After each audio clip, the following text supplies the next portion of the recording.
Thank you very much. I am glad to be here. I am honored to be here.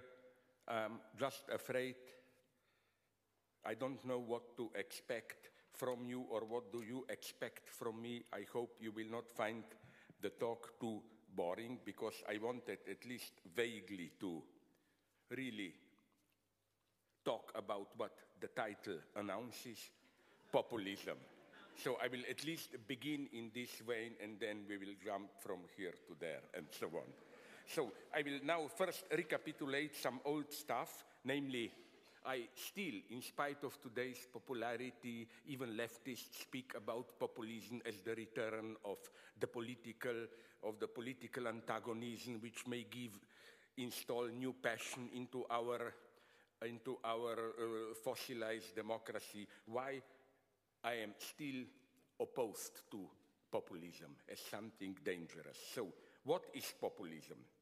Gerald Fitzgerald, the Irish Prime Minister 20 years ago, once turned around the common wisdom. You know, as they say, this may be good for theory, but it's not good enough for practice. In a debate in Irish Parliament, Fitzgerald said about his opponent's proposal, this may be good enough for practice, but it is not good enough for theory. This reversal best encapsulates the ambiguous position of populist politics.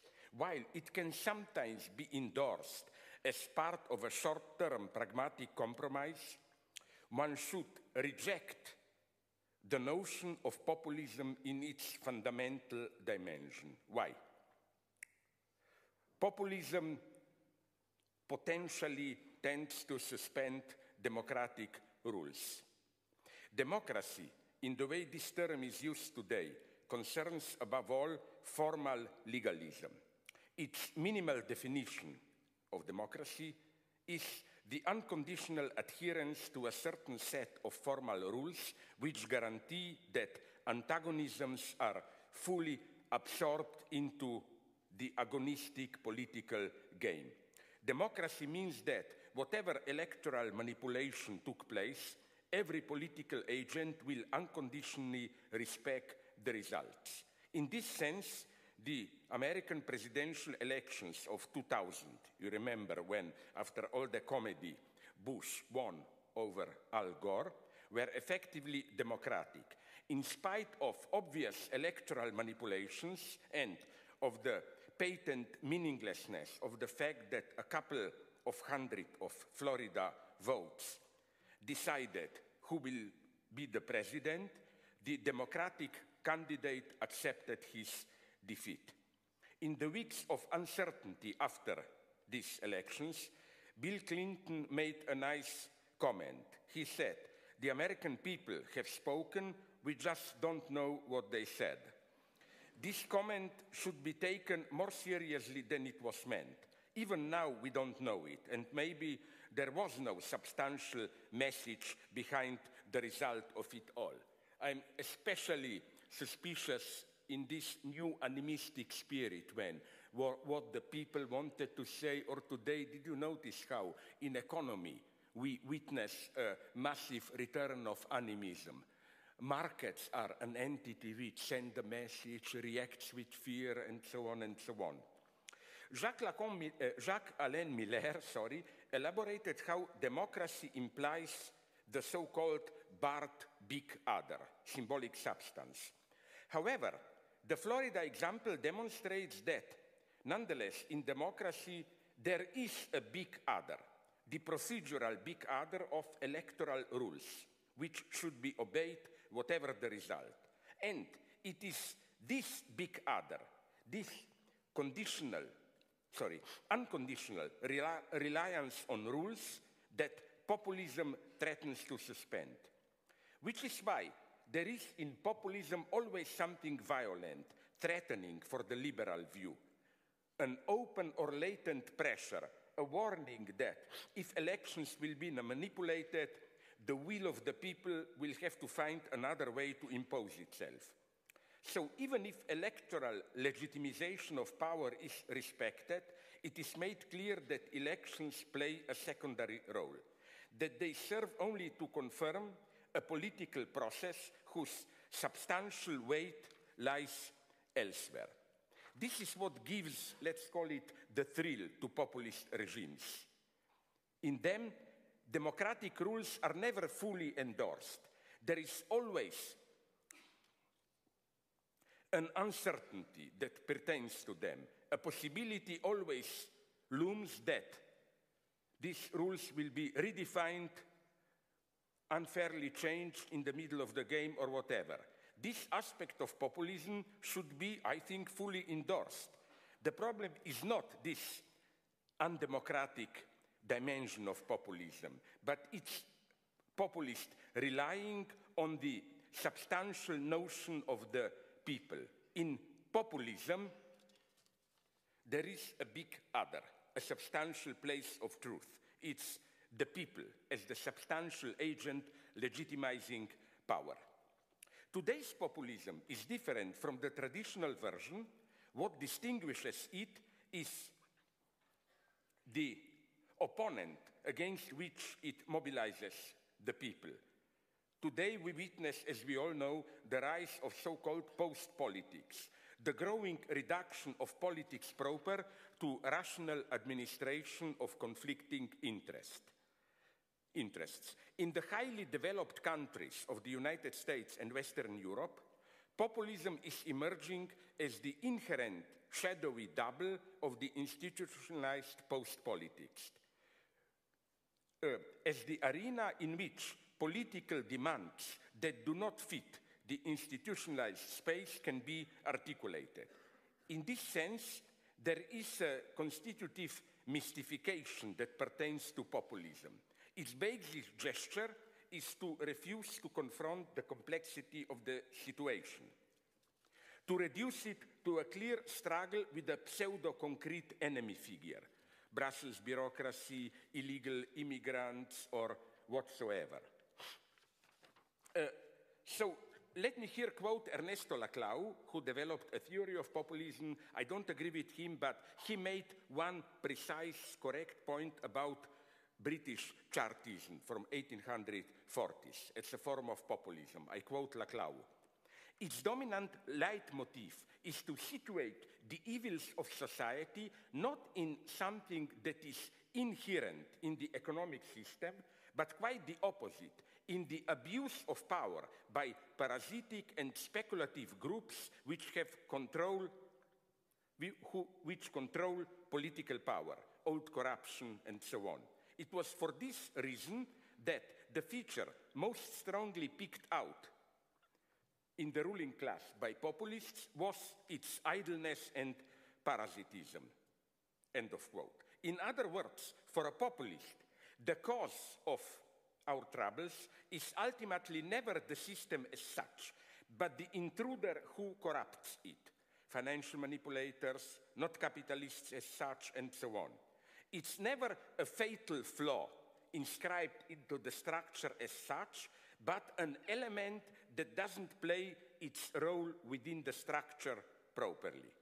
For a Marxist, on the contrary, or for a Freudian, the pathological, deviating misbehavior of some element, crisis, and so on, is the symptom of the normal. It is an indicator of what is wrong in the very structure. That's why what characterizes populism is always a pseudo-concrete figure, which is selected as the enemy, the singular agent behind all that poses a threat to the people.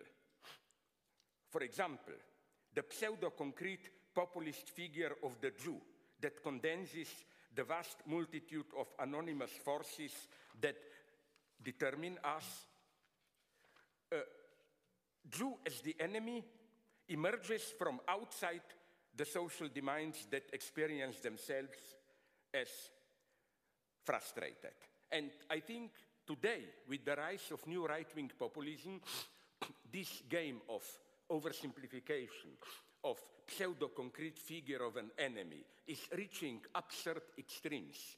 You should follow the latest rumors, which are no longer rumors in some countries, like most of the post-communist East European countries. They are now, it's horrible, part of the public discourse. And I tried to reconstruct this theory. It's the following one. I'm not kidding. It's in public. That the first premise is that there was a Holocaust, but it was organized by Jews themselves. Jews wanted to destroy Western Europe, and they know that Germany is the strongest backbone of it. French are decadent, British are utilitarian, Germany is the threat.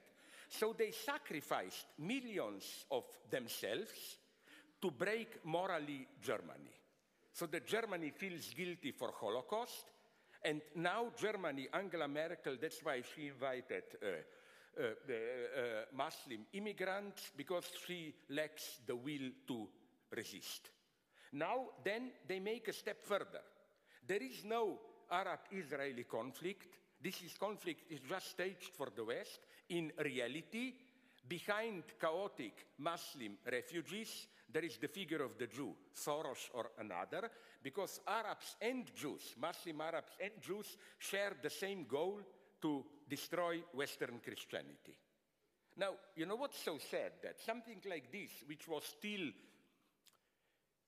my God, till 5 years ago maybe even, something that maybe, if you are crazy, you speak in a bar or in the evening with your crazy lunatic friends, is now part of the public discourse.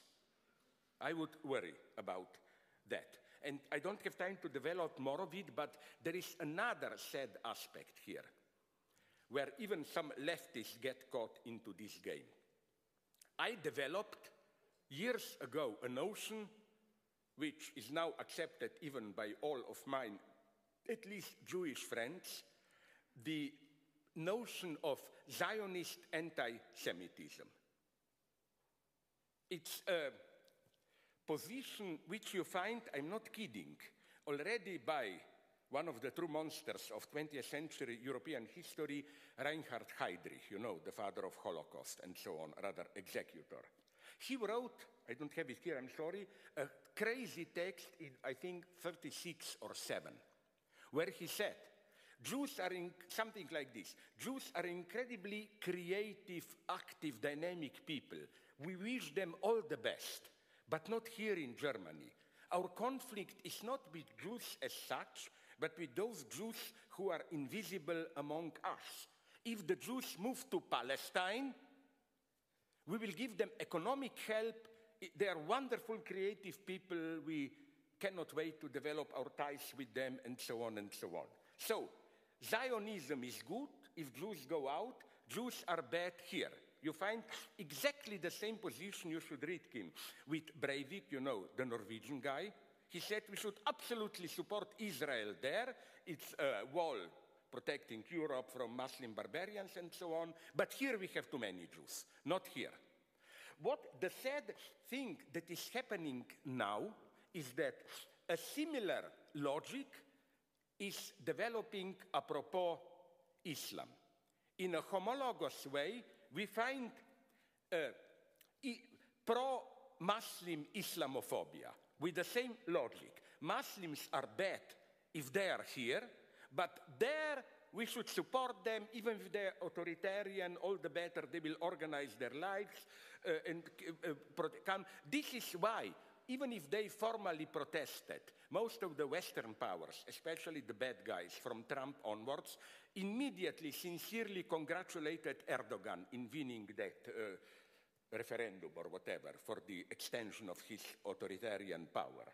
Again, it's the same logic. We don't want refugees here. They disturb European order, but there, let them, even support them, organize their order. And that's the horror that is emerging today, a new obscene multiculturalism. Like, we have universality of the market, but this universality is less and less accompanied, even by, no matter how bourgeois distorted, emancipatory universal ideals, equality, freedom, human rights, whatever. It is like Fukuyama combined with Huntington. Not clash of civilization, but peaceful coexistence of different ways of life, of course, against the background of global market rule. A typical politician for me today, for example, is Modi, the Prime Minister of India. At the same time, radical neoliberal in economy and rather harsh Hindu nationalist in ideology. China is doing the same, Turkey is now doing the same, and in its own way, even Trump is doing the same. I think that this tendency is very dangerous, and back to my point, yes, I want to tell you another wonderful joke. I repeated it in a couple of times in my books, which encapsulates the best this logic of Zionist anti-Semitism. Die Presse, Austrian daily newspaper, published some 20 years ago a wonderful caricature. You see two Austrians in this almost caricatural way, neo-Nazis, hard drinking beer, and one of them holds in his hands a newspaper and points at it in a newspaper, obviously, to an article critical of Israel, and says something like, you see how a perfectly rational anti-Semitism is here misused for unfair criticism of Israel. So you see, it's the other way around. It's not you pretend just to criticize Israel, but you are really anti-Semitic. It's the other way around. Anti-Semitism is okay, no Jews here, but don't touch Israel. And the saddest thing is that the government of Israel more and more accepts this game.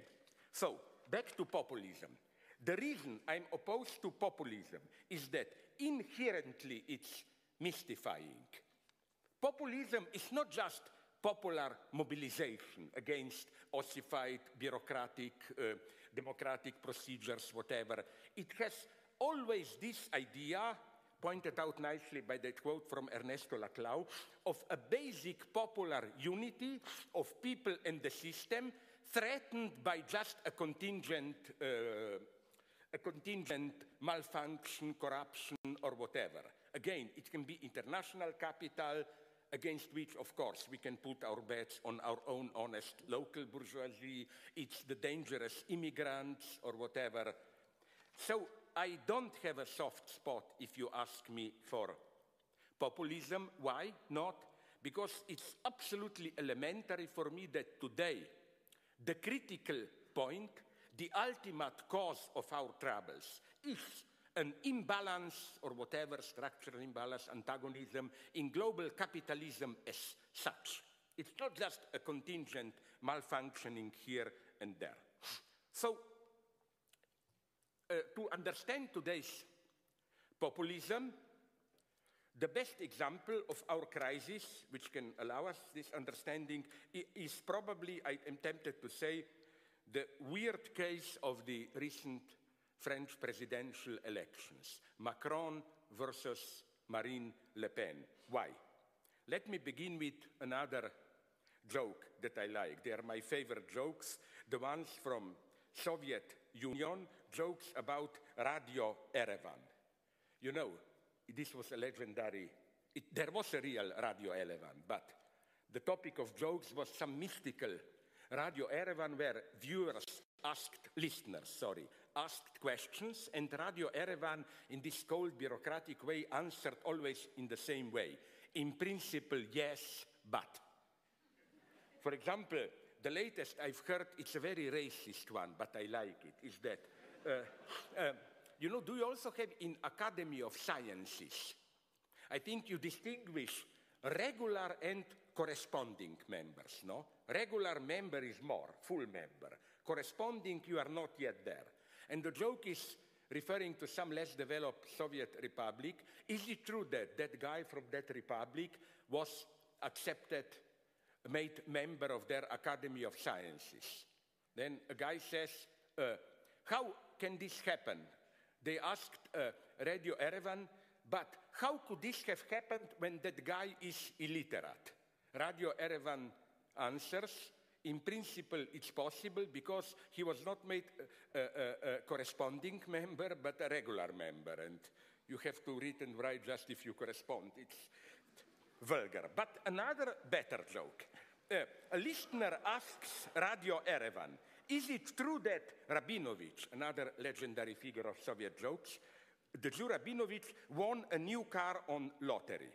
The radio answers, in principle it's true, only it wasn't a new car, but an old bicycle, and he didn't win it, but it was stolen from him. The same goes, I think, for the French presidential elections of 2017. We may ask Radio Erevan, is it true that, in a great display of anti-fascist unity, people of France elected an outsider and defeated a fascist threat to Europe? Radio Erevan answers, in principle, yes. Only the victorious Macron embodies Europe out of touch with ordinary people, that is to say, the very politics which gave such strength to Le Pen, and Macron is not an outsider but establishment at its purest. Of course, Le Pen and Macron are not the same. The difference that separates the two is obvious. But nonetheless, the choice between the two was not the real choice. To see this, it's enough to focus on the background of the two candidates. Marine Le Pen is a racist populist, but she also addresses popular workers' discontent. Macron presents himself as tolerant, human, pro-European, but the economic policy he stands for is the main cause of the popular dissatisfaction with Europe. So the message of Macron's victory is not the fascist threat awakened us, but quite the opposite. The nightmare is over, we can go to sleep again. Macron's victory opens up the, for me at least, terrifying prospect of a future in which the same sterile, stagnant politics will go on in European Union. Just every 4 years, we will be mobilized to defeat the fascist threat. And in between, we'll be able to sleep in the safe embrace of global capitalism with a human face. The obscenity of the situation is breathtaking.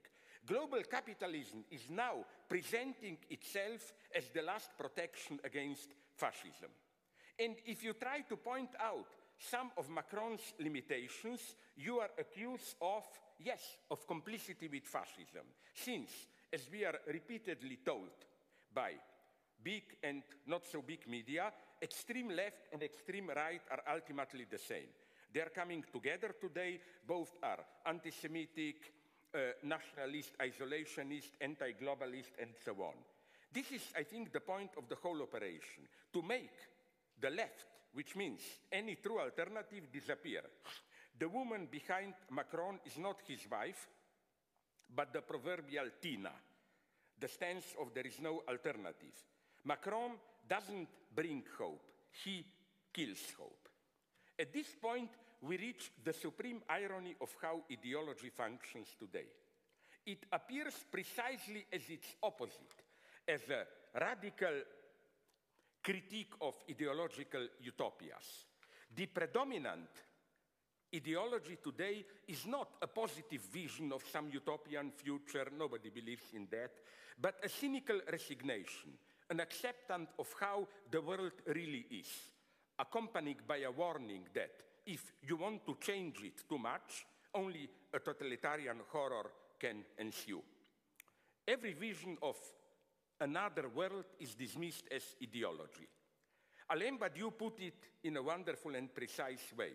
The main function of ideological censorship today is not to crush actual resistance, that is the job of repressive state apparatuses, but to crush hope, to immediately denounce every critical project as opening a path at the end of which is something like Gulag.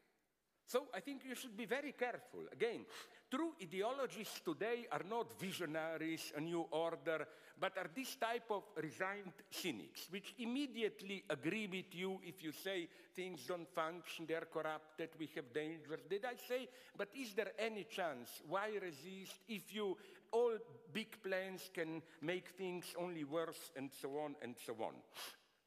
And I find such a stance catastrophic. Why? Yes, there were mega problems with all attempts in the 20th century to radically change our societies. Communism ended up, the communist project, the way we had it in 20th century very badly. But I claim problems remain here. There is no future for us without some kind of radical change. Now you will say, okay, I'm crazy. All I can say is, okay, maybe I'm crazy, but I'm not alone. A well-known, not even leftist, conservative liberal, Peter Sloterdijk, you know him, is here with me. I was nicely surprised reading Sloterdijk's last book, or it's no longer the last, one before the last, Was geschah im 20. Jahrhundert? What happened in the 20th century? Where Sloterdijk proposes his vision of what is to be done in 21st century, best encapsulated by the titles of the first two essays in the book. The first chapter is on the Anthropocene, and the second, a wonderful title, From the Domestication of Man to the Civilizing of Cultures. What does Sloterdijk mean? Anthropocene designates a new epoch in the life of our planet, as we all know, in which we humans cannot any longer rely on the Earth as a reservoir ready to absorb the consequences of our productive activity. We cannot any longer afford to ignore the side effects or collateral damage of our productivity. These side effects cannot any longer be reduced to the background of the figure of humanity. We have to accept that we live on the so-called spaceship Earth, responsible, accountable for its conditions. So Earth is no longer the impenetrable, vast, inexhaustible background or horizon of our productive activity. It emerges as another finite object which we can inadvertently destroy or transform it to make it unlivable. This means that, and this is a nice paradox, at the very moment when we become powerful enough to affect the most basic conditions of our life, we have to accept that we are just another species on a small planet. So a new way to relate to our environment is necessary once we realize this. No longer this traditional humanist image of a heroic worker expressing his or their creative potentials and drawing from the inexhaustible resources of our environment, but a much more modest agent collaborating with his or their environment, permanently negotiating a tolerable level of safety and stability. Is the very model of ignoring this collateral damage not capitalism? What matters in capitalist reproduction is the self-enhancing circulation focused on profit, and the collateral damage done to the environment is not included by definition into the costs of production. Even the attempts to take it into account, collateral damage, through taxation or whatever, cannot but misfire. There are, incidentally, you should study them, some, I think, totally crazy proposals to solve this with taxation. So, for example, already when I was young in the 70s, some radical feminists claimed that women should get reimbursed for their unpaid work of taking care of children, cooking, maintaining home, and so on. Somehow we should calculate how much this is worth, and every woman who does this should be given some additional salary. Or there are today similar attempts to simply calculate, it's crazy, the price of earth, of air, of water in absolute terms, and then include it into the price. You know why this doesn't work? Because it amounts to a crazy ideal of total commodification. It wants to fight capitalism, but the result would have been radical commodification where everything is presented as a commodity. Woman's work, earth, water, whatever. It cannot but malfunction. So, for Sloterdijk, in order to establish this new mode of relating to our environment, a radical politico-economic change is necessary, what Sloterdijk calls the domestication of the wild animal culture. His point is that till now, each culture disciplined or educated its members and guaranteed civic peace among them in the guise of state power. But the relationship between different culture and states was permanently under the shadow of potential war, with each state of peace nothing more than a temporary armistice. As Hegel conceptualized this, the entire ethic of a state culminates in the highest act of heroism, the readiness to sacrifice one's life for one's nation-state, which means that the wild barbarian relation between states serve as the foundation of the ethical life within a state. I think it's quite a consequent realization by Sloterdijk that the more a state is civilized in the modern sense, the more the highest ideal is to sacrifice your life in a state of war. You know, this is the old Hegelian idea that in our everyday life we live a relatively corrupted utilitarian, in a relatively corrupted utilitarian way. You take care of your interest, love interest, you try to earn money, whatever. But that's just a corrupted, pragmatic life. From time to time, that's why for Hegel wars are necessary.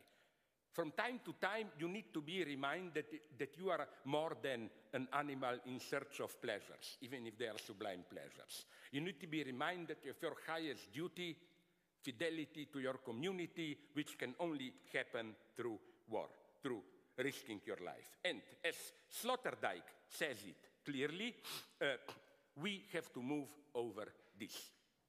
This type of logic, state power, the highest ethical act, sacrificing your life, and so on, the time of this solution is over.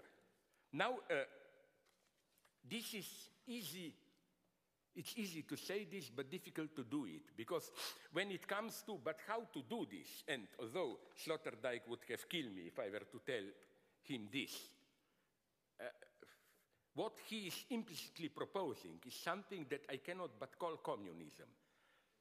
Somehow to get over the nation state and to break out of capitalist logic of surplus, of ever-expanding, profit-seeking, and so on, and so on. It's a problem how to do it. Now, you will say, but then why even try to do it? Why not simply say, let's live in our world, which is what it is, it's not so bad, and so on. I think it doesn't work. The crisis is coming. I agree here with Sloterdijk.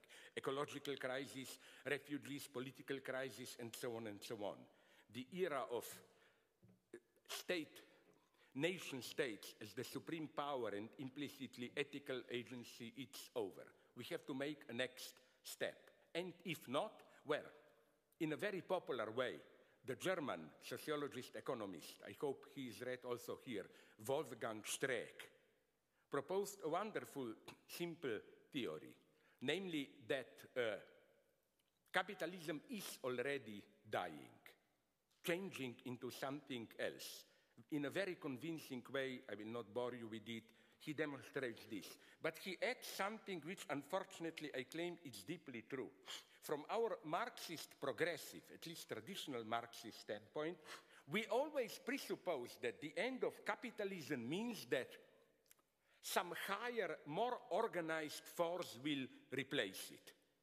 And he says, no, what we get today is a much more pessimist prospect of capitalism just disintegrating gradually into local conflicts, lower productivity, whatever, chaos, and so on.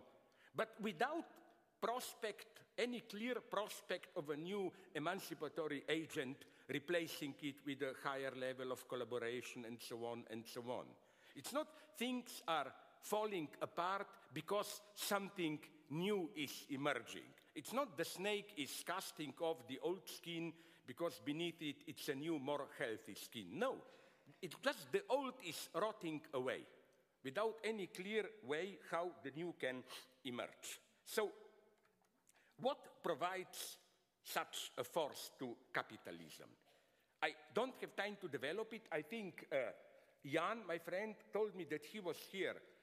My Slovene colleague, I don't fully agree with him, but he has many good points. Samo Tomšič, in his book on Marx and Lacan, he insists on, he tries to deploy systematically out of fragments of different fragments in Lacan's work, something like Lacanian reading of Critique of Political Economy. And his basic point is a strict parallel between what Marx calls Mehrwert, surplus value, and between what Lacan calls plus de jouir, mehr Genuss, surplus enjoyment. In other words, capitalism is something unique. It's not just one among the modes of production. It is what already Marx suspected. A mode of production in which some fundamental feature of the entire human civilization, precisely this logic of excess, always more, which was in a latent way always here but oppressed, rendered invisible by false stability, openly explodes. This is the moment of truth in those stupid theories that capitalism is a natural system. I'm simply saying the same as Marx when he says about labor, that universal labor appears as such as everyday experience only with capitalism. So what is this logic of surplus?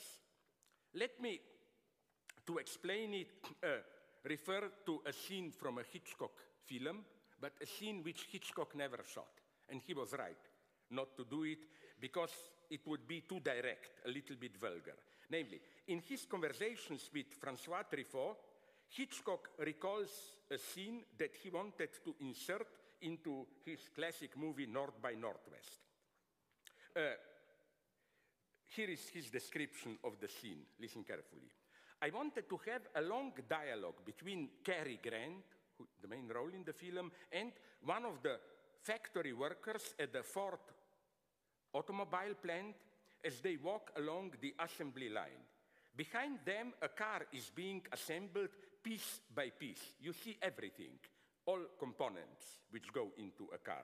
Finally, the car they have seen being put together from a simple nut and bolt is complete with gas and oil ready to drive off the line. The two men look at each other and say, "Isn't it wonderful?" One of them opens the door of the car and out drops a corpse. So, you see the point. The car was just, where did the corpse come from? I think this is what Lacan calls object small a, the surplus object. It comes from nowhere. And it's nice that, don't forget, if you are good Marxists, that Hitchcock describes here precisely the production process.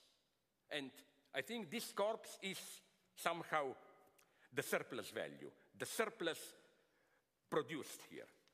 And so this, again, would have been what Lacan calls plus de jouir, a surplus which is totally non-substantial, but comes by.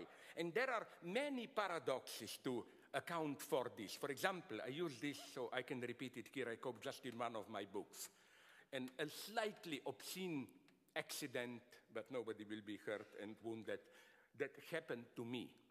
Once, I will not say in which country, it would be too obscene, I talked with an elder lady, and my God, it's so shameful to say this. We were kind of flirting, and probably she had some evil intentions with me. So she told me that she was in her middle age, but beautiful. And she told me that her last lover, when he saw her naked, told her that except for 1 or 2 kilos too much, her body is perfect. And I immediately told her, just don't try to lose that 1 or 2 kilos. Because, you know, this would be maybe the best example of what Lacan calls surplus enjoyment. Look, you appear as if you have 1 or 2 kilos too much. But this ideal of beauty my God, how nice she would have been without that 1 or 2 kilos too much, is strictly a retroactive effect of those 1 or 2 kilos too much. You see the point? If you take 1 or 2 kilos too much away, you don't get a perfect body. You get an ordinary body. Because the perfection is precisely an retroactive effect of that very surplus which appears to destroy it.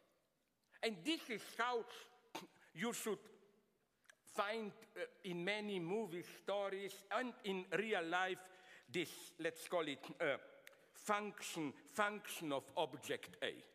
And the same goes for Lacan, generally for libidinal economy. Another story, which I hope you don't know it, I quote it a couple of times in my book of the dysfunction of the excess, object A. My friend, the British Lacanian, okay, half Lacanian, half Kleinian, if we go into these dogmatic theological factional struggles, Daryan Leader told me a wonderful story, how once a patient of him told him a strange slip of tongue that he, the patient, made. She took a lady to a hotel restaurant, first to have dinner, and then, of course, with the evil intention to take her up to a room, to a bed, and so on. So what happened is that when they entered the restaurant, he made a stupid slip of tongue. Instead of a table for 2, he said to the waiter, a bed for 2, please, in the room. Now comes the genius of Daryan Leader. His reading of this was not the usual Freudian vulgar one. Yeah, eating was just a pretext. He was already in his mind with later. But exactly the opposite. He was afraid to enjoy eating there too much. And that this will then, ruin even his ability to perform properly sexually afterwards. So it was a kind of ethical reminder to himself. Don't enjoy eating here too much. Don't forget your true duty is up there later. You see here, this food eating there was object A. It was that surplus, but it should just remain a surplus if it is elevated too much into a self-goal. It's a catastrophe. In this sense, already Freud proposed a wonderful concept. I think it's close to Lacan's plus de jouir, surplus enjoyment of Lustgewinn, gain of pleasure. How, when you do something, you should never forget that the true enjoyment comes not from the pleasure of achieving your goal, but from the very process of approaching your goal, and so on and so on. What do I mean by this? Let me give you a very sad first everyday example from a friend of mine in the United States. He told me that recently in the evening he went to Walmart, that big supermarkets, to buy something, and he noticed, it was the evening close to closing time, near the exit there were many those shopping carts full of stuff, commodities, but somebody abandoned them there. Why? He asked a salesperson there, and a salesperson gave him a simple explanation. People who once had enough money to do regular shopping cannot any longer afford it. But the ritual means to them so much that regularly families come to Walmart store and imitate the form of shopping. Feel things in, enjoy it, and then at the end they just leave the stuff there and go out. This is a nice example of how they get enjoyment, surplus enjoyment, but without the pleasure. The pleasure is the stupid pleasure of objects you buy, but the real pleasure is, of course, the very procedure. Or let me give you the most terrifying example of this surplus enjoyment. You should watch it. terrifying, but such a supreme example of what Lacan meant by surplus enjoyment. Joseph Goebbels, you know, in 1943, after Stalingrad defeat of Germany, his famous speech in Berlin called the Total War, Totaler Krieg speech. Why is this speech so interesting? You should listen to the words. Germans were shocked by the Stalingrad defeat, and Goebbels did a wonderful thing, wonderful in a terrifying sense. It would have been much better for him not to succeed so much. He decided, against the stupid opposition of many high-ranking Nazi people, not to downplay the catastrophe, but to emphasize it even more, to paint it in the darkest way. Let me read you a quote. And imagine all the Goebbels shouting and so on. I ask you, are you, the German nation, resolved to work 10, 12, and if need be, 14, 16 hours a day, if the Führer should command it, and to give all, your all for victory? I ask you, do you want total war? Do you want it, if need be, even more total and radical, that we are capable of imagining it today? I ask you, is your confidence in the Führer more passionate, more unshakable than ever? Is your readiness to follow him on all his path and to do whatever is necessary to bring the war to a successful conclusion absolute and unlimited, and so on and so on? I will not quote it all, but the basic paradox is this one. What Goebbels' famous 20 or how much questions to the public, which are, of course, all answered with a resolute, yes, we are ready, there is no positive promise in them. It's simply, he is asking them, do you want to suffer more? You ain't seen nothing yet of suffering. Do you want to suffer more? Do you want to suffer to such an extent that you cannot even imagine how you will suffer? That's pleasure, surplus pleasure. Surplus enjoyment as opposed to pleasure. And it's extremely interesting to read, to observe closely Goebbels' speech, his face during his speech, because when he gets into this full enthusiasm, do you want more suffering and so on, his resolute, fanatical face changes into a weird sort of passive pleasure, like as if he's overwhelmed by some excessive pleasure. My last example, where I find also this type of surplus pleasure. This example, I warn you, is much more problematic. The way we today treat refugees. The politically correct logic often mobilizes the mechanism of what one can call delegated sensitivity. Its line of argumentation is often, I'm tough enough, I'm not hurt by sexist and racist hate speech or by making fun of the minorities, but I'm speaking for all those who may be hurt by it. The point of reference are thus the presupposed naive others, those who need protection because they may miss the irony or cannot stand attacked. It's as if I delegate the passive experience of a hurt sensitivity onto a naive other, thereby enacting the other's infantilization. That's why we should ask ourselves if political correctness is really something that belongs to the left. Is it not a strategy of defense against radical leftist demands, a way to neutralize antagonisms instead of openly confronting them? Many of the oppressed feel clearly how the politically correct strategy often just adds insult to injury. While oppression remains, they, the oppressed, now even have to be grateful for how liberals try to protect them. Which is why, I don't want to lose too much time, but which is why I claim that I find suspicious this ritualistic contemporary left liberal self-flagellation. You know, we Europeans are guilty. We are the worst you can imagine.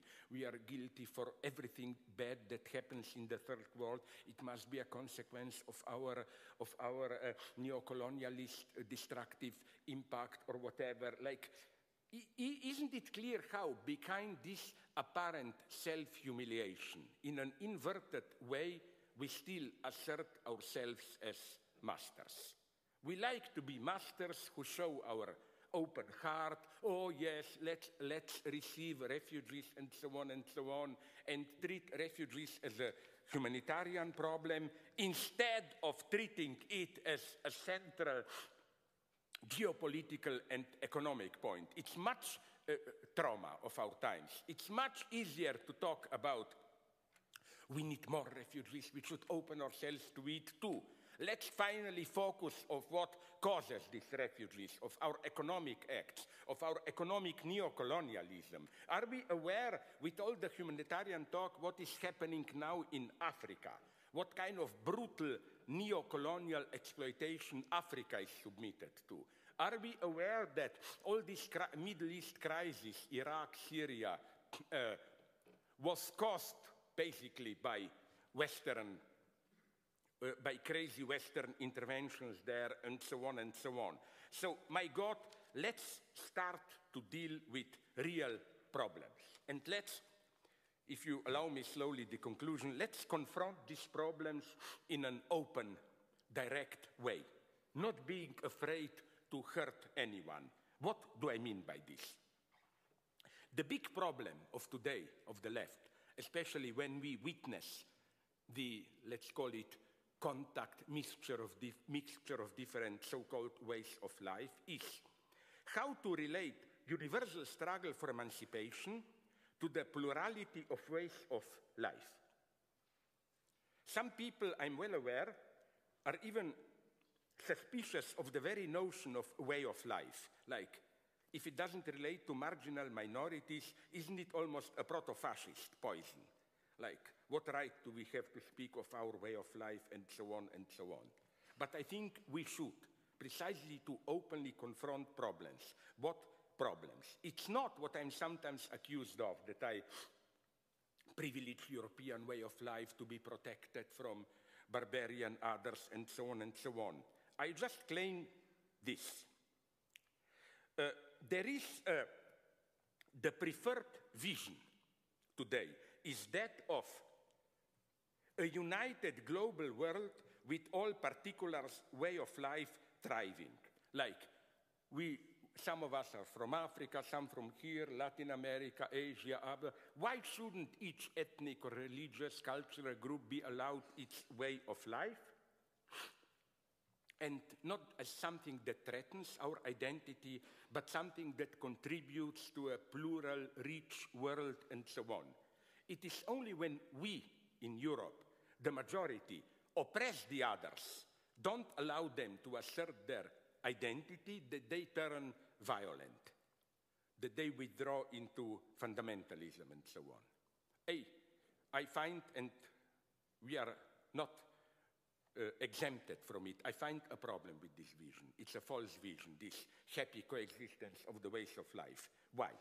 The first thing that psychoanalysis teaches us is that the core of a way of life, of what constitutes a specific way of life, is not simply cultural features, you know, religion, customs, and so on, but precisely, and we are back at Lacan, what Lacan called jouissance. Jouissance, excessive enjoyment, as a way to organize a social life.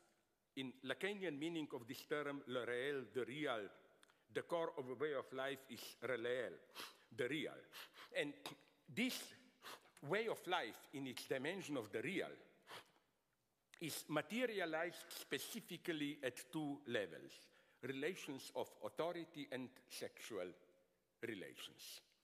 So it's easy. I notice this whenever I debated with leftists who accused me of racism, whatever, about what do we mean by different ways of life coexisting. They all enumerated features which are all the easy ones. They should be allowed their language, their poetry, their songs, their cuisine, whatever. Yeah. But what about what? What about this? Let me give you an example. And again, the same holds for us. But let me give you an extreme example. Some 15 years ago, and just for mentioning this example, I was almost physically attacked once in England. Some 15 years ago, a girl from Roma, the old-fashioned racist name, Gypsy, a Roma community in Slovenia, 12-year-old girl, escaped from her family because her father planned to marry her to his best friend in advance, arranged marriage. And she took refuge to some Slovene, I don't know, healthcare center or police, doesn't matter. Then an interesting thing happened. A representative of the Roma community said, wait a minute, do you respect our way of life or not? Sorry, arranged marriages are a central feature of our way of life. If you take this away from us, we may remain as doing some stupid folkloric songs and spicy cuisine, whatever, but as a community, we disappear. And it's the same with relations of authority. For example, in India, caste system still is, to a large degree, a central component of their way of life, which is why even some of their post-colonial theorists don't want to renounce it. They just claim we have to accommodate it to today's life. But, for example, when I mentioned there, what about egalitarianism? I was immediately attacked for brutally enforcing on India imperialist Western notions or whatever. So, my point is this one, that this complex of how you regulate pleasures, in the same way as in bureaucracy, the pleasure of bureaucracy, as we all know, is not to solve problems. It's to use problems as a justification to reproduce itself indefinitely. It's the same with all these marriage regulations. The very marriage negotiation, subordination of women or whatever, is what elevates a simple biological pleasure into social jouissance, enjoyment. And I claim when we talk about the difficulty to integrate others into our way of life, it's not simply a question, do they want to be integrated? Are we really open to them? From their standpoint, I totally agree with them. It's false already to speak about integration, because to integrate means you become part of us. And they are quite right to say, why should we become part of you? But the problem is this one, that they feel very well, refugees, those who have problems with this, and they are right, that we want to deprive them of the real of their ethnic way of life. And again, this is a problem. In what sense? Let me give you an extreme example, which is so extreme that I like it, but it's from Mexico this time. I read in the news the theological implications of what I will tell you now are wonderful, although terrifying. That in some small Mexican city, 3 rich guys in their early 20s, students, brutally raped a young girl. One of them, the richest, of course, he had the best lawyer, was pardoned by the judge. Now comes the horror. He was pardoned not because his lawyer tried through some sophisticated tricks to dispute any facts. No, facts were without any doubt. He admitted he, in a vulgar, brutal way, squeezed the girl's breasts. He penetrated her with his fingers, her vagina, and so on. But it's madness. Check it up. You still find this story on the web, if you don't believe me, with names, everything. The defense claimed, and the judge confirmed it, that he did this without a carnal intent. He didn't sexually enjoy it, which is why he is not guilty. And he was pardoned. Now, if you excuse me, but for my common sense, Okay, it's very problematic what I will say, but I mean it in the best pro-feminist way. Let's say if I were to rape a woman in some kind of half-sexual craving madness, it's still unexcusable. But it's, I claim, maybe 1 millimeter better than to rape her without any passion. Because that would be pure evil then, you know. My God, why did I do it if I even don't have the excuse of passion and so on? It's pure evil. I wanted to hurt her, suffer, humiliate, and so on. So why then did the judge propose this strange solution? My idea is that the theological background. The judge's implication was that only if you enjoy it, you are guilty. That was simply the underlying premise, deeply theological Christian of the judge. If you enjoy it sexually, you are guilty. And the logical reversal, if you don't enjoy it, if you didn't enjoy it, you cannot be guilty. The interesting point here is that I think that we should bring this reasoning to the end.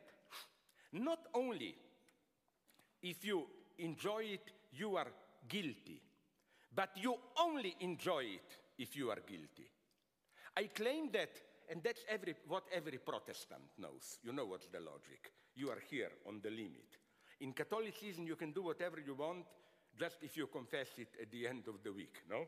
In Protestantism, as they say, you can also do whatever you want, just it's good that you feel guilty a little bit, what you are doing. You see, this guilt is again a surplus enjoyment. Enjoyment of sex without guilt is just a vulgar enjoyment.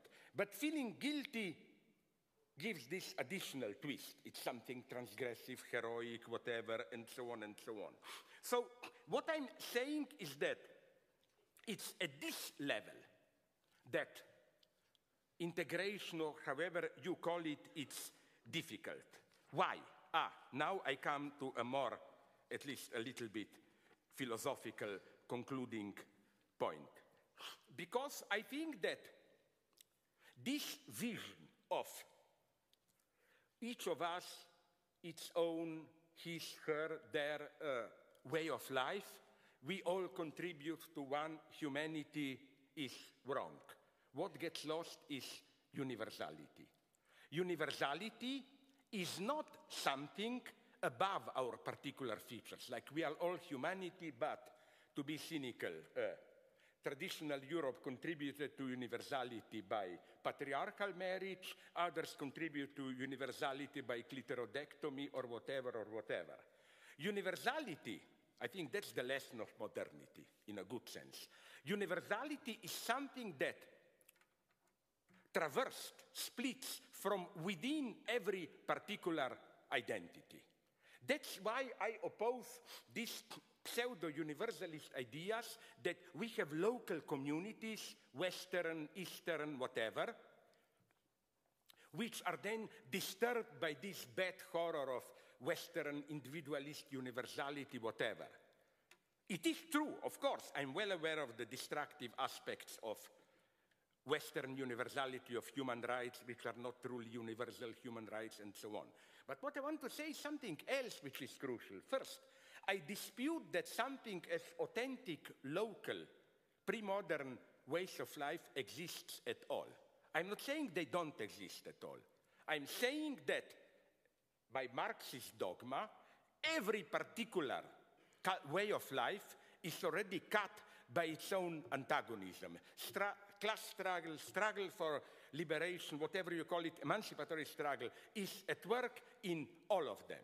And my second point, the way to criticize Western cultural imperialism should not be only to see it as the bad universality destroying local ways of life, but on the contrary, sometimes even supporting them, manipulating with them.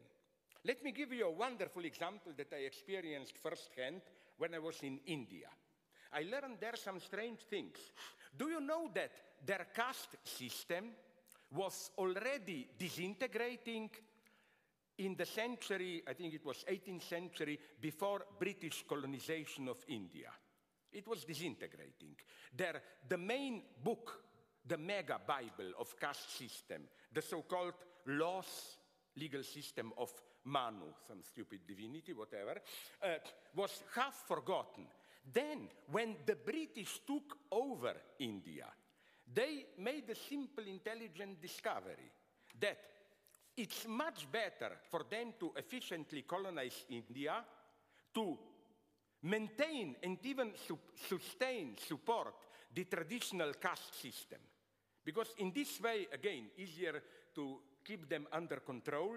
The idea was that if we allow too fast modernization of India, they will get proletarians with their modern demands and so on and so on. So better to keep them in their traditional identity. And literally, in 19th century, they reprinted, propagated laws of Manu, and 19th century, the very time of British colonization of India, was the time of the revival of caste system. All intelligent colonizers were doing this. That is to say, not imposing simply Western universality, which is why India is a wonderful case.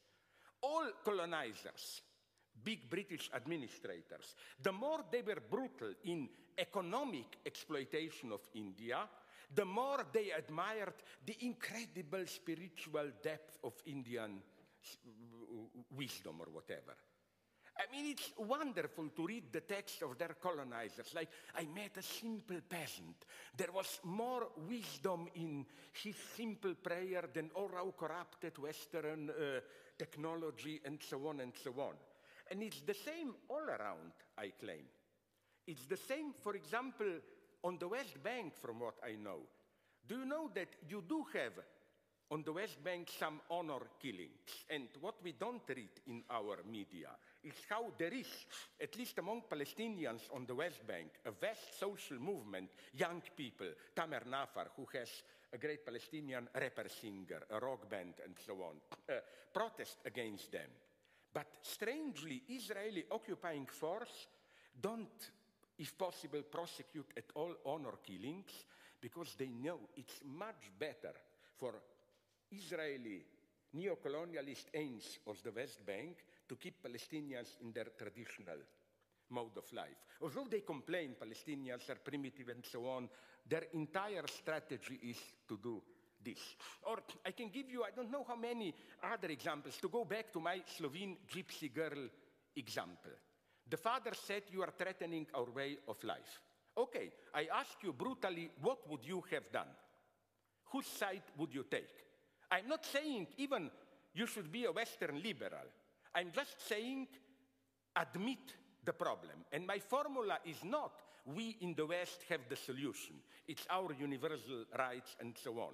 I'm the first to admit that there is a cultural bias on our universal rights. You know the story. They privilege a certain type of social life with individualism and so on against solidarity and so on and so on. I'm just saying the right path to do is not to oppose our universal values to particular ways of life and then to choose either more authentic particular ways of life of our empty universality, but to connect our struggle here for women's rights, gay rights, economic struggle, whatever, with their struggles. That's the only option for me. To renounce this myth of automatic authenticity of local ways of life. Let me give you, before I really conclude, and believe me or not, I will conclude at some point. Let me give you a disgusting, terrifying example from Tibet. This example was given to me by a Tibetan himself, who is otherwise brutally critical of Chinese occupation, colonization, whatever, of Tibet. Do you know that till 49 or even 59, because till 59 Chinese authorities left in Tibet more or less to itself the traditional Tibetan way of life. They really intervened brutally only after 59, which is why then Dalai Lama escaped to India. You know the story. But the point is this one. Do you know that till 59, Tibet, being a mountainous country, many narrow paths, was there a certain rule. when they walk in the opposite way on a narrow mountain path, two people who are not of the same social status, let's say a poor farmer and a Buddhist Lama monk, whatever, it was strictly ritualized. The poor guy, ordinary farmer, not only should step away, withdraw, to leave to the other the free path, but even perform a certain gesture. I was given a photo of it, which is really ritualized, disgusting self-humiliation. You should somehow lean down, look with your eyes up, and stick your, like, to enact your pure worthless stupidity. And then the Chinese prohibited it in 1959, and of course the local lamas and so on says brutal intrusion into our way of life and so on and so on. My point is, my rule would have been, the moment you have some local resistance to this, and it was, the tragedy of Tibet is that it wasn't a paradise before 1949. It was the most brutal feudal system that you can imagine. You see, my point is not we should destroy them. My point is we have a struggle, they have a struggle, connect these struggles. It can be done. It's the only way, without our arrogance and so on and so on. In other words, I believe in universality. I think the greatest catastrophe today is that even some leftists, those who were in United Kingdom pro-Brexit and so on, believe that since European Union is just the voice of instrument of international global capital, the only way to protect workers' rights is a stronger nation state and so on and so on. I totally reject this strategy. I think that first, capitalism no longer works like that, as I already mentioned with the example of Erdogan, Russia, China. Today's capitalism is more and more, from Trump to Erdogan to Putin to China to India, global neoliberal capitalism, but politically supplemented by a strong autarkic local tradition. Erdogan Muslim, Modi Hindu, Chinese their Confucian stuff, and so on. So what I'm saying is that we should do what, for example, my authentic hero, Malcolm X, and I did read his work. Malcolm X, for me, is not only Denzel Washington in the film. He's, for me, a model, a true genius politically. You know why? You know why did he keep this name, Malcolm X? X, of course, is the sign for lost roots. X means through enslavement, we lost our African roots. We don't have a proper family, it's X. But his genius was that he saw in this a unique chance of liberation. X means we are potentially more universal than Europeans. We have a unique chance of developing a new universality, and paradoxically, one can understand why he found this universality in Islam. Okay, I don't agree him in this, but this basic gesture to see in what appears as the ultimate catastrophe, my God, we are deprived of our roots, a unique chance of new freedom.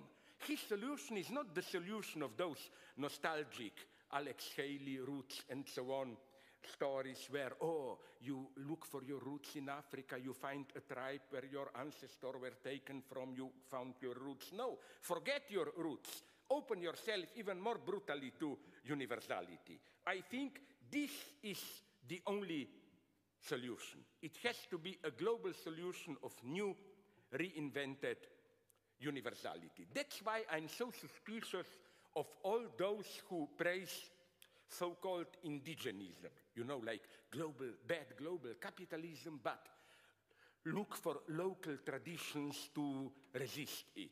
Listen, these local traditions can usually be perfectly integrated into global capitalism.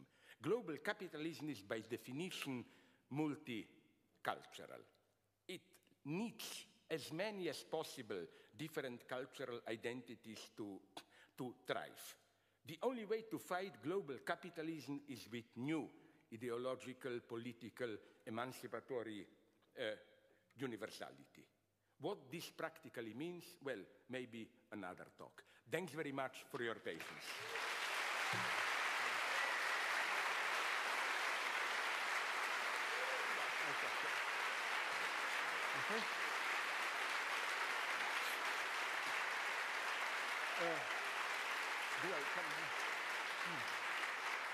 Okay, now we decided with the organizers that before we go with the lady into a philosophical debate, although this is not true, but we will pretend that we are in a half democracy, so you will be allowed some questions. Thank you very much. But I can't see. Or I take this one. Hello? Okay, it works, yes. Ja. Will you? Ik wil dat doen, maar ik zie niemand. Hè. Ja. En jij zou iemand aanduiden, hè? Daar en daar. Fons?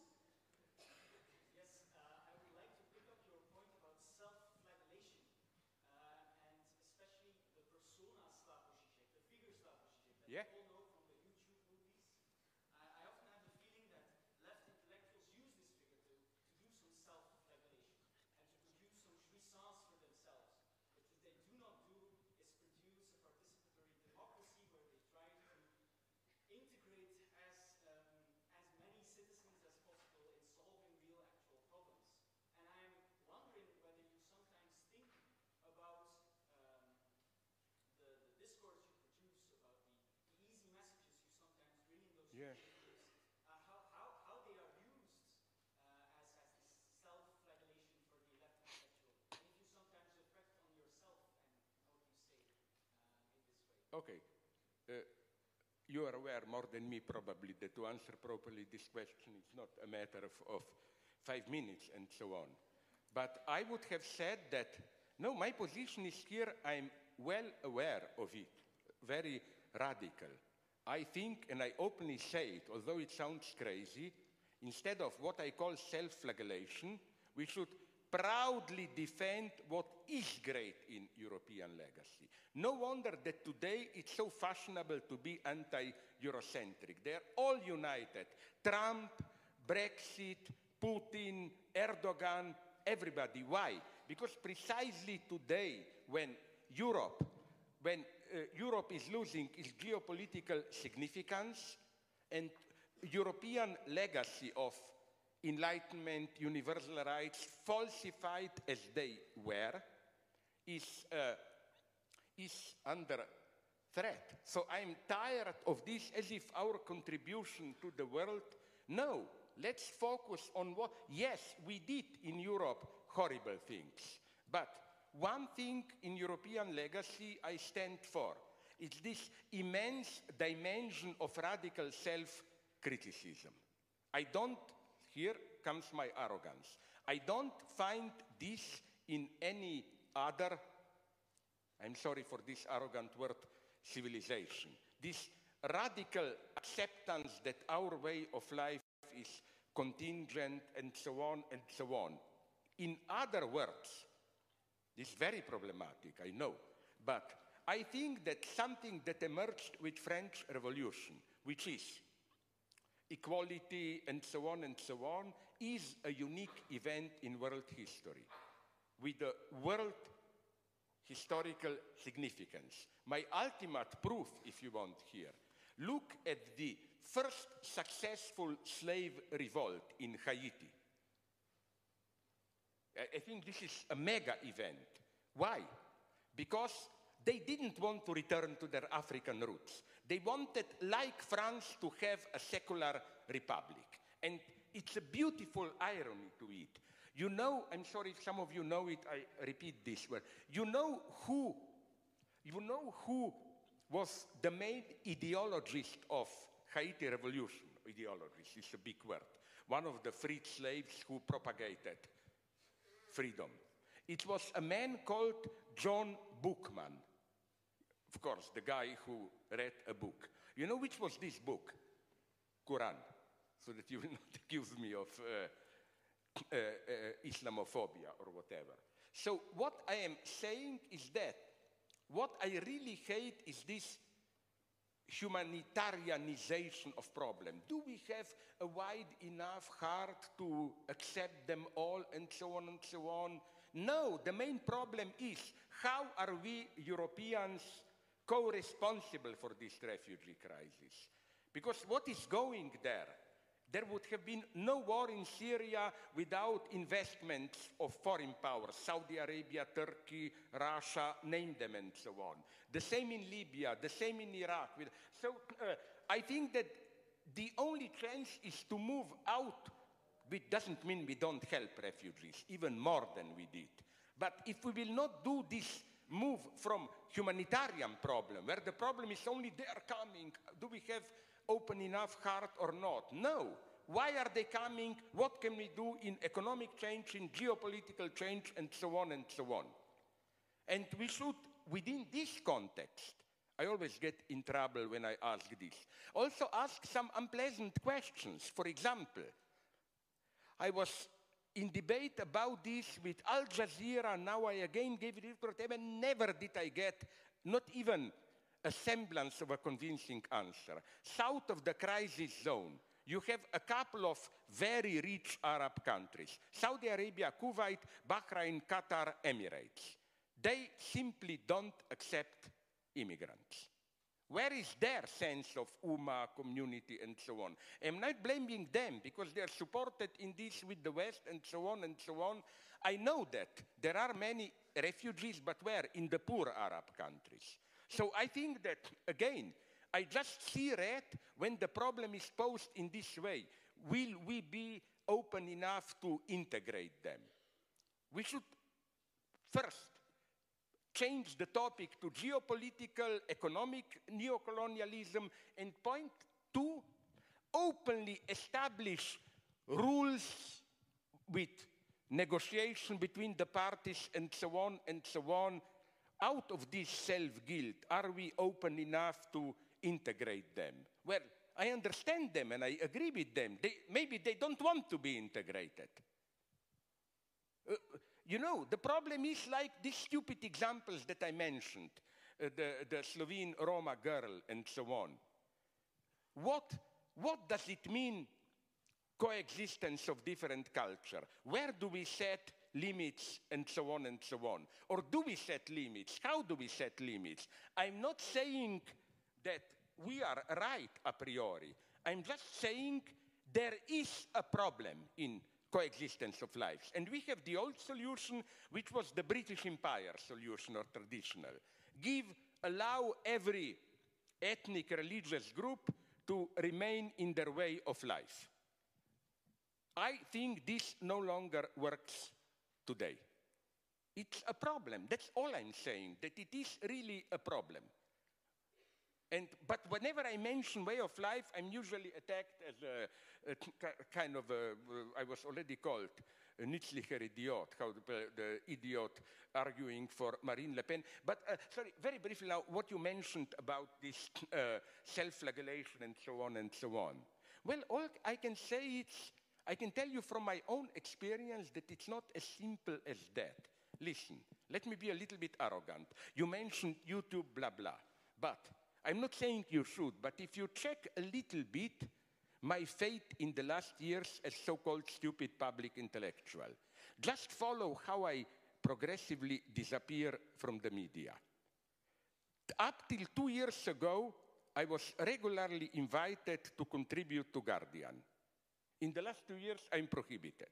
I'm prohibited from London Review books. I'm prohibited from New Statement.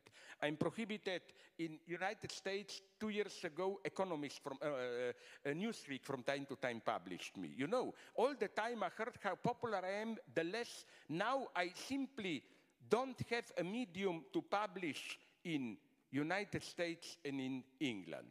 The small exception is Independent published my Macron comment, but again, they got a terrible backlash, and now, because this usual way, you know, like, if you're critical of Macron, it means you support Marine Le Pen, and I'm a neo-fascist, and so on and so on.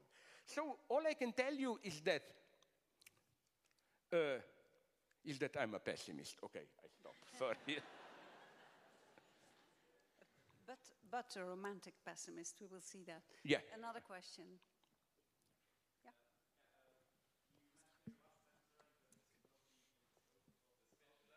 Say a little bit more loud or turn to the people. Okay. You are getting your phallic supplement to be more efficiently louder. Oh my God, you are phallogocentrists or whatever, not me, sorry. Yes, thank you. Okay. So, you already mentioned in your last sentence that this would not be in the scope of your presentation, your talk, namely how to actually damage global capitalism or influence it in some way. Like, for example, now Trump just tonight arrived in Brussels for the NATO talks, and there are huge protest marches, but of course, to some extent, we all know that this will not really impact anything. And I'm wondering, for example, how the more traditional modes of resistance, like the labor unions and strike movements and such, for example, when Macron became president, there was an immediate, I forgot the location, but there was a factory that was immediately occupied, and they were threatening with sabotaging and destroying everything.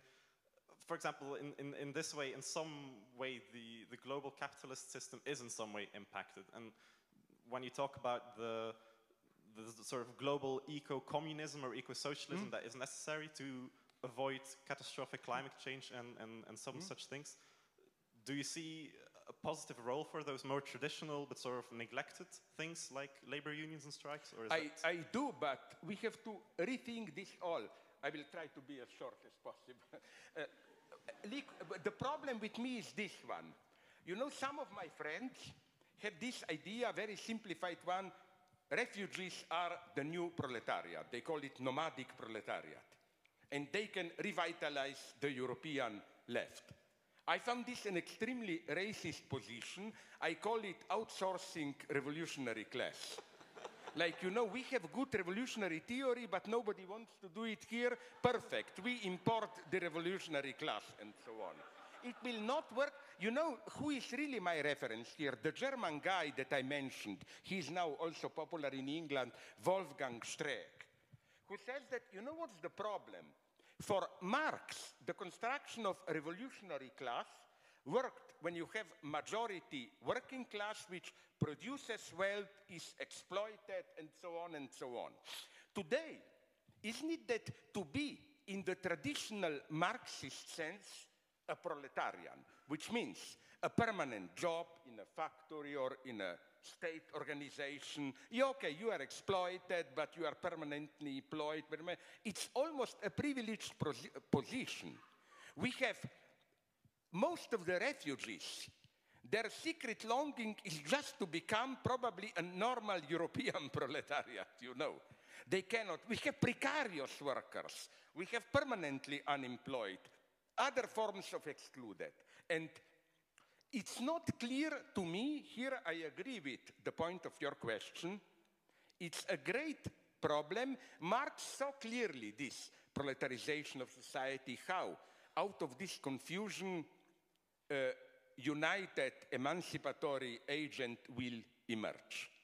I don't see in the near future how this could happen. So all I propose is a kind of a not utopian, but very pragmatic approach. On the one hand, yes, I agree, all that we can do, workers' protections, trade unions, and so on and so on. On the other hand,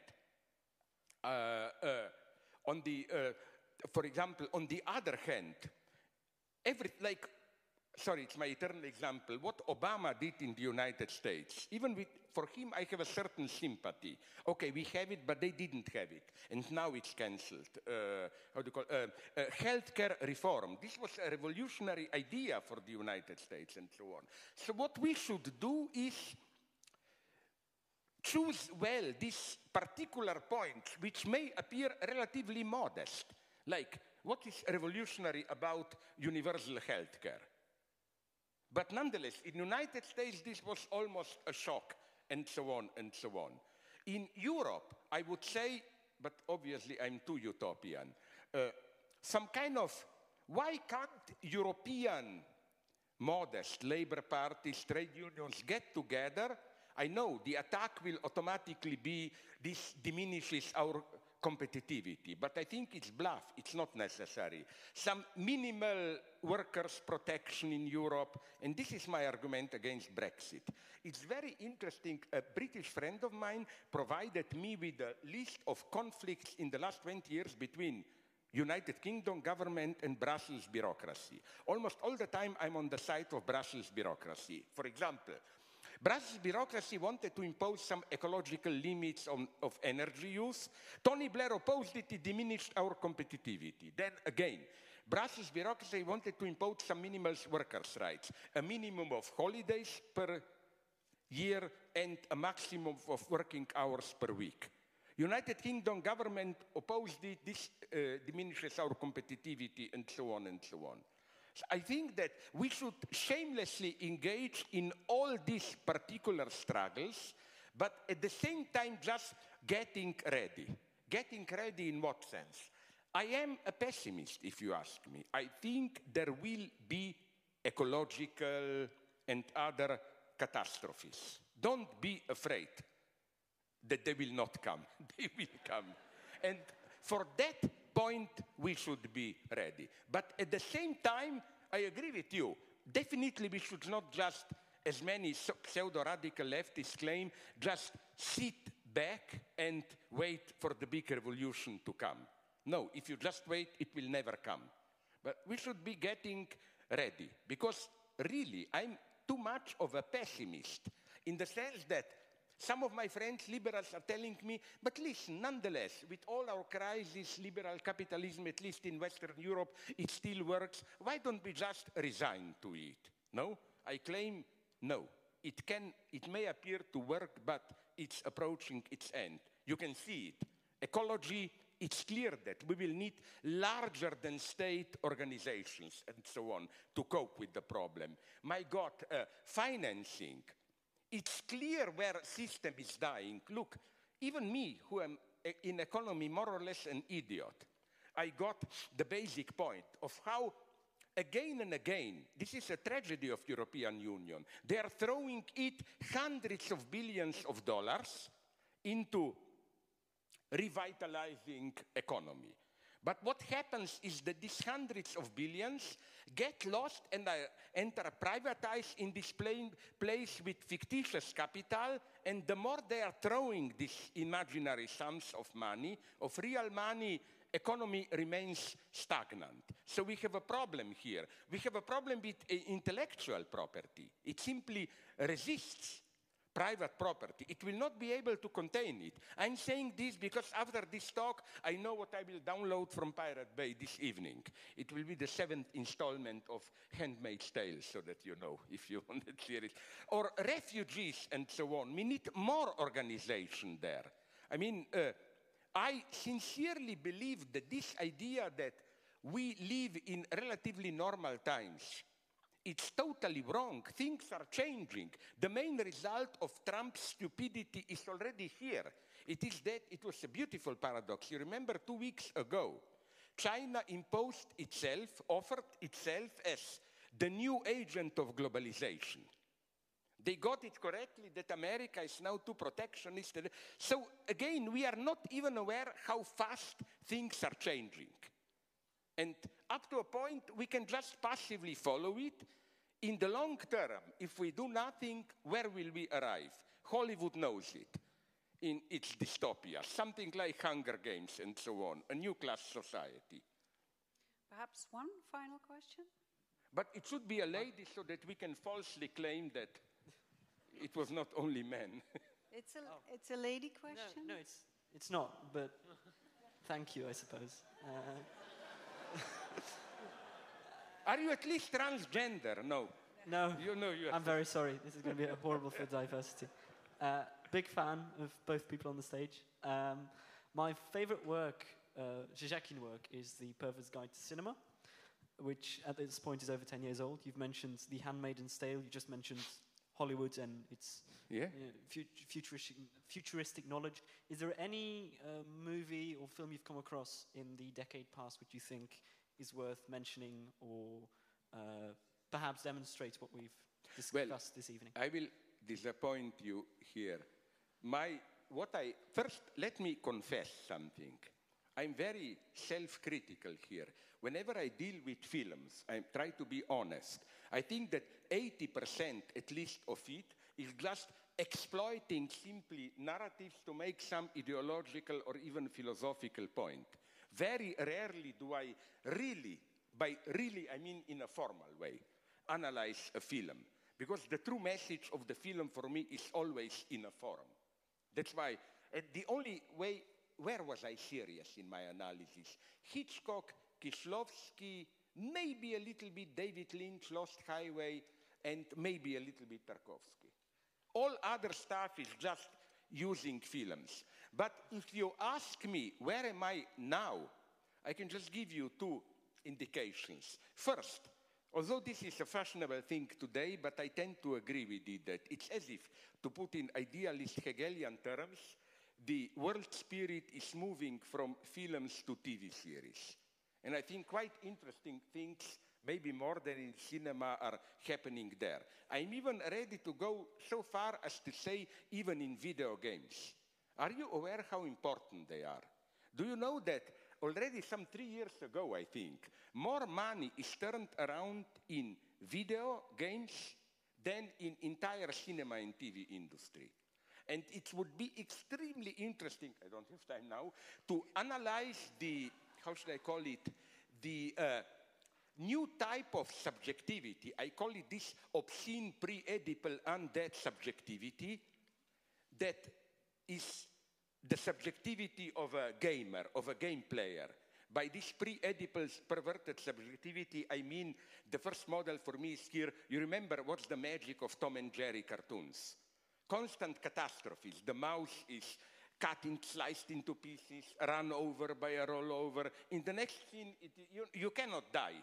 Always you return. And as Lacan pointed out in Kant avec Sade, exactly the same feature you find in Sadean fantasy. Juliet is tortured again and again, always survives. And it's something the same in video games. I know, I'm watching my son playing them. You know, like, you die again and again, and now you will say this is fantasy. It's not as simple as that. Because I've seen some of my friends assuming the same undead, obscene attitude already also in their love life. I try with this girl, I die. It's a fiasco. No problem. I try again, you know. This false infinity. So here things happen. Point 2. Which films are today? My tastes are very strange. For example, lately I did like 2 very modest, they are not even good, science fiction films. Did you see them? The Arrival and The Discovery, which are very intelligent in their manipulation of this circular sense of time and so on and so on. No, my tastes are much more modest here. I'm just sad in the sense of this politically correct obsession of Hollywood, for example. I'm all for gay rights, black rights, but sorry to tell you something for which people started to shout at me when I was recently in New York. Moonlight, you saw it, the Oscar winner. It's good, I sympathize with it, don't tell me that it's a great film. And the problem is that almost in academic circles in the United States, you are not allowed to say it. The moment you say it, homophobic, racist, and so on and so on. So I had a luck that 2 black friends were with me who thought that this movie is a total shit, and then they immediately agreed with me. You know what I mean? Like, cinema, here I agree with you if you told me before that you are a formalist, you know.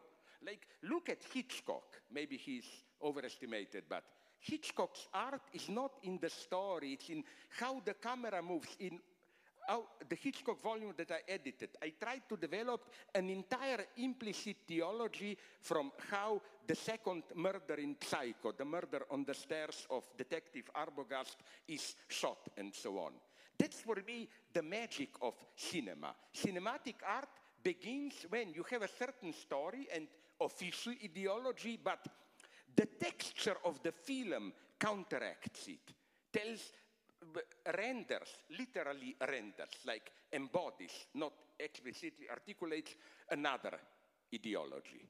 So I'm not a pessimist here. I also think a good thing about TV series is that they are a worldwide phenomenon. It's not just Hollywood. You have the Latin America telenovelas example, you have Korea, Far East series, and so on and so on.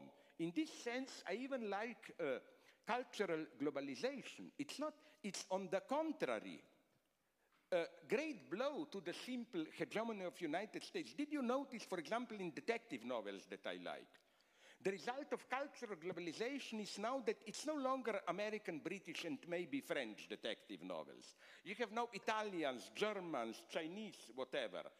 Not to mention, my God, you. No, you Belgians are not. You are not yet at the level of Sweden, Norway, and Denmark, you know, of detective novels. I think that there are definitely, that paradoxically, globalization means that also smaller nations get their chance. Sorry, I was... Okay. Perhaps we can come to another kind of perhaps philosophical discussion, because that's the reason why I think they asked me to discuss with you, because of the fact that... You're trying to put the blame on others, you know. No, you wanted it, and I agree with you. Because I've been dealing with German idealism, with the father of it, Kant, most of the time, the students know that, and because I've been doing a little bit of psychoanalysis, I told you that.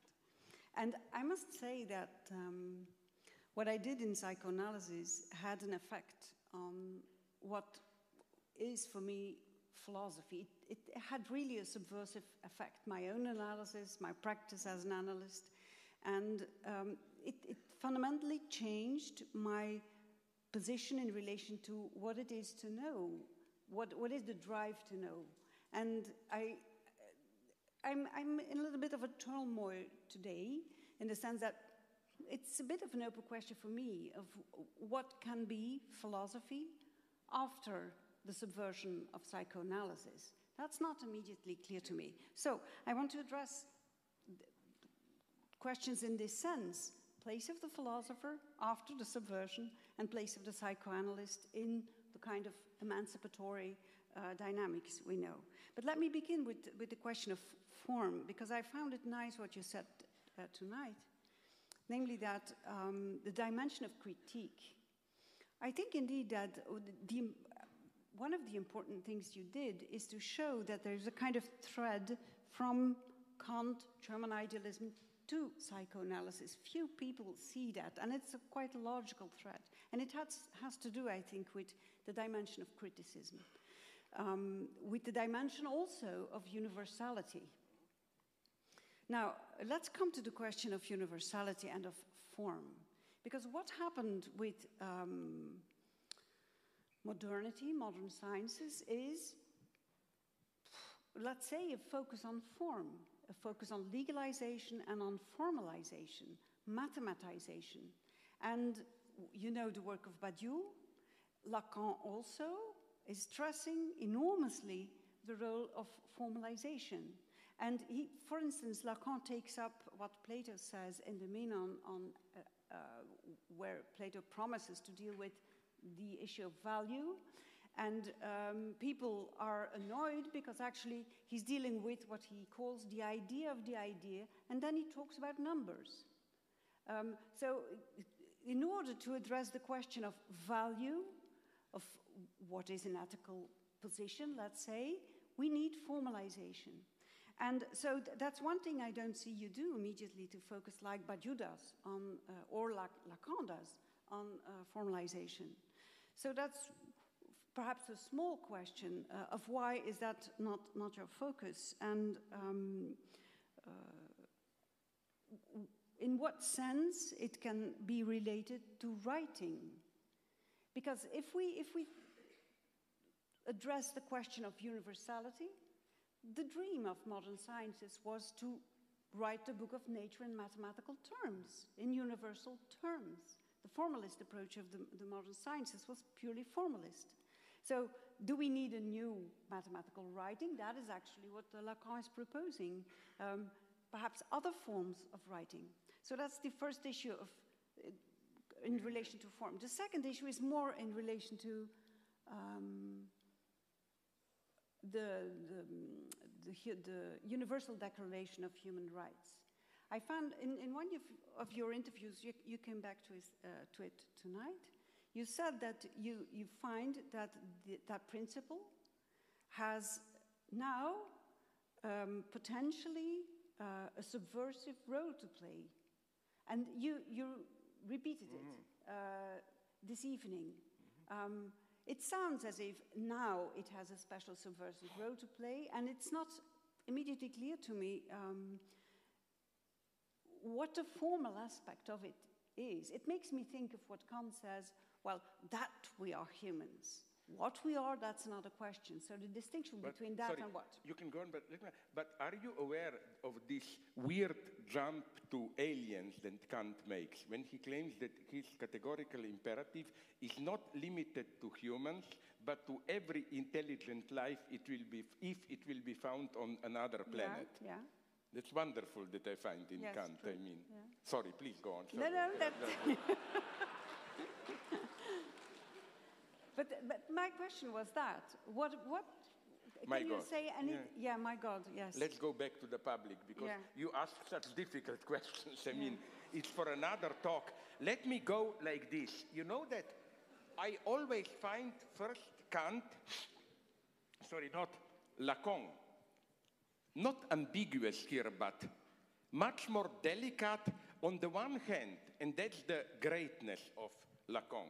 He totally rejects this traditional idea of putting the Freudian unconscious along the line of Schopenhauer, Lebenswelt, all those irrationalists, and so on and so on. It has nothing to do with this. As Lacan puts it emphatically, the Freudian subject, the subject of the unconscious, is the Cartesian cogito. It's a very clear statement. And here I think Lacan is radically opposed to all those immersion in Lebenswelt, light world, all those simple oppositions. A Kantian subject, Cartesian subject is too abstract, rational. We should never forget that we are part of a certain living world, and so on and so on. No, but for Lacan, unconscious is on the side, if you want, of rational abstraction against life world.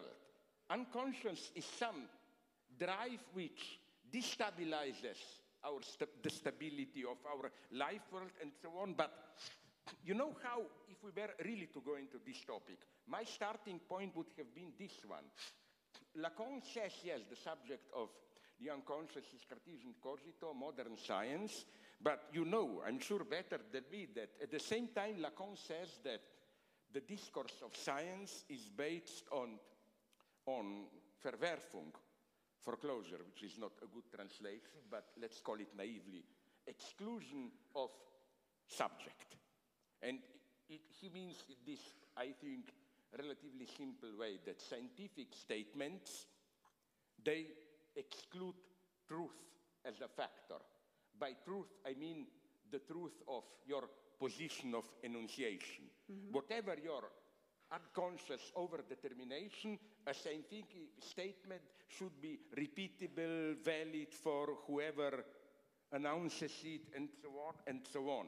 While for Lacan, nonetheless, the dimension of psychoanalysis is, in this sense, the dimension of subjective truth, not the dimension of objective exactitude.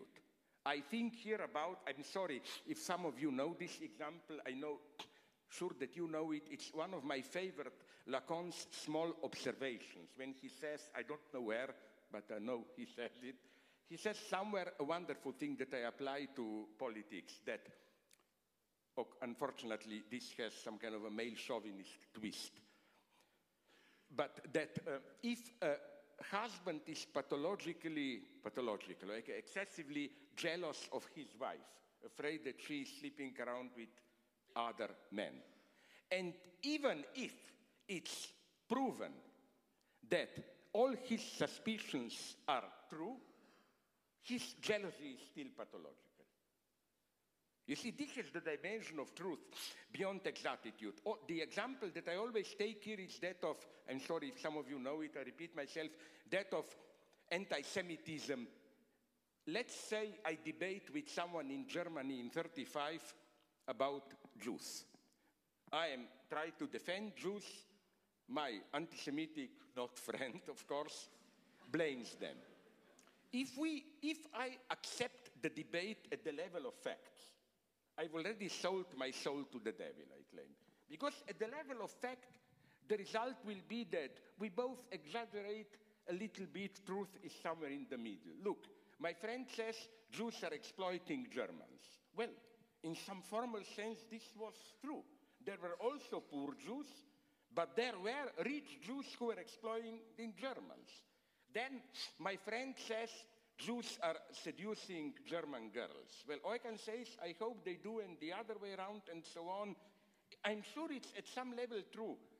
But you see my point. My point is that Hitler's anti-Semitism is wrong, it's ideology, not because it is not true. Of course it's not. To go to the end in my madness, it would have been a pathological formation even if, sorry, at the level of facts, it were to be true. Because what makes it pathological is not its truth or not, but the reason why does Hitler need a figure of the Jew to assert its identity. And this is not a question of knowledge in the sense of are Jews really like that.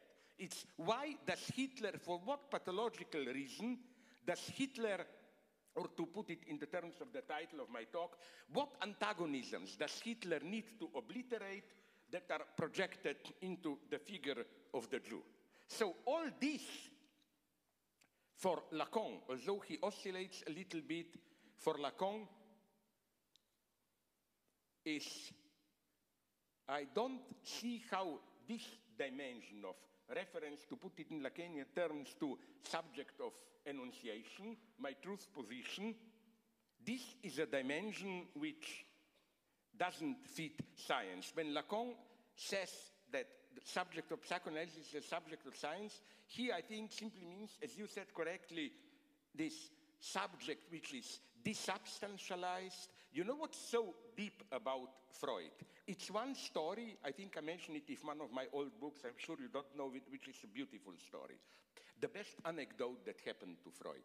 In Slovenia, I don't want to sound as tourist guide, but we have one caves in the south, not Postojna caves, they are with the train, subterranean kids, but another so-called Scotian caves, which are wild, deep, they are terrifying.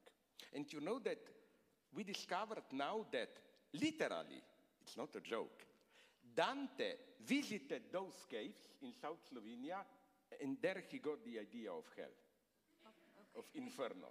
Okay, but what I want to say is that something incredible happened there. In the darkest part of a cave, he saw a dark figure, a man approaching him. And for a moment he thought it's a vision, madness.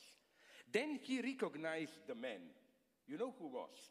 Karl Lueger, the anti-Semitic populist mayor of Vienna. And Freud was totally shocked, and I can see why. He got there staged the deepest lesson of his teaching, which is that if you look really deep into a person, you don't find in the Jungian or New Age style some deep truth. You find Lüge, lie. You find a fundamental fantasy which is a lie. It's a contingent lie, masking antagonism, and so on and so on. But if I may return it, I would like to make one point why I like Kant so much. Would you agree, I've written about it, that first, in what does really Kantian revolution, ethical revolution consist? It's not simply just in formalism. It's in something much more radical. When Kant says, du kannst, denn du sollst. You can because you must. I think Kant is really very radical here. he knew that, as Lacan would have put it, there is no big other. In what sense? Kant is usually read as a fetishist of duty. You must do your duty, whatever. No, no, no. Kant is even worse, but in a good sense. Kant's point is not, let's say I have to do something which will hurt you, but I think it's my duty. And then, hypocritically, I tell you, sorry, but I have to do it, it's my duty. You cannot even use duty as an excuse for duty. You are not only obliged to do your duty, responsible for it, but you should also fully stand behind what is your duty. You cannot say, this is my duty, I cannot help it. You are responsible for your duty. That's Kant's modernity, because in previous substantialist ethics, duty is up there,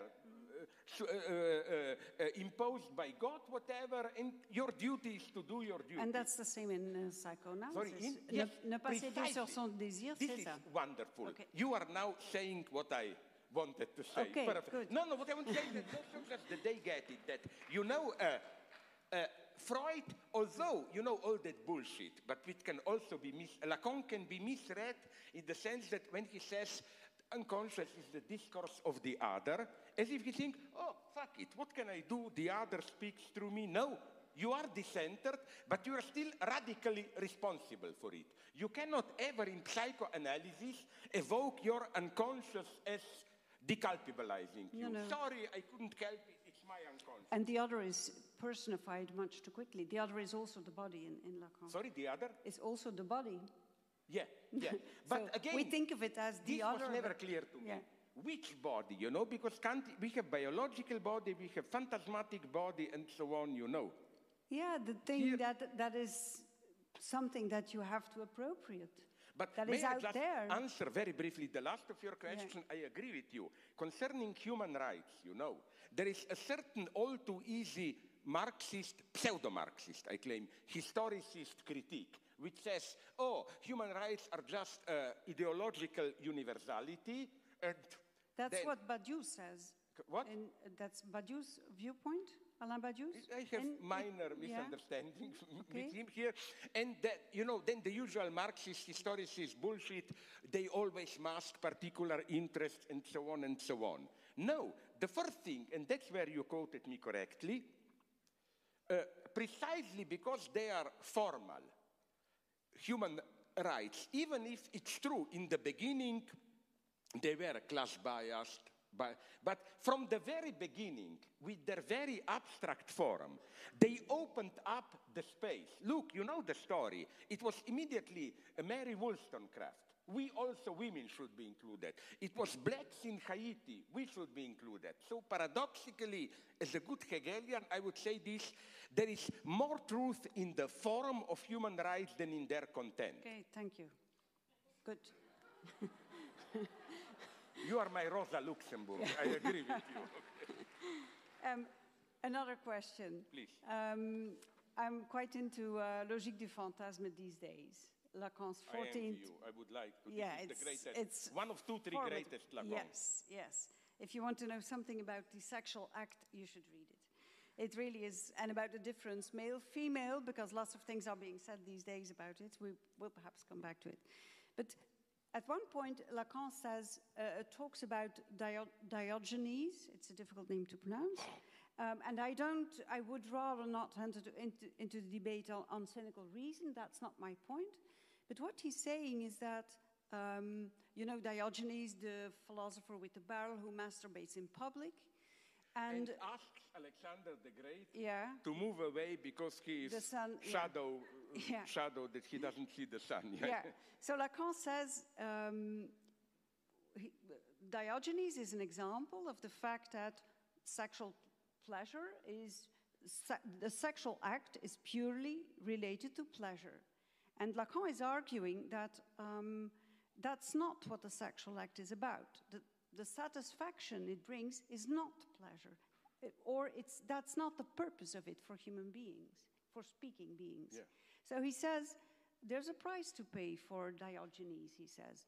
The price to pay is that he's not in desire, Diogenes, and he's not in politics.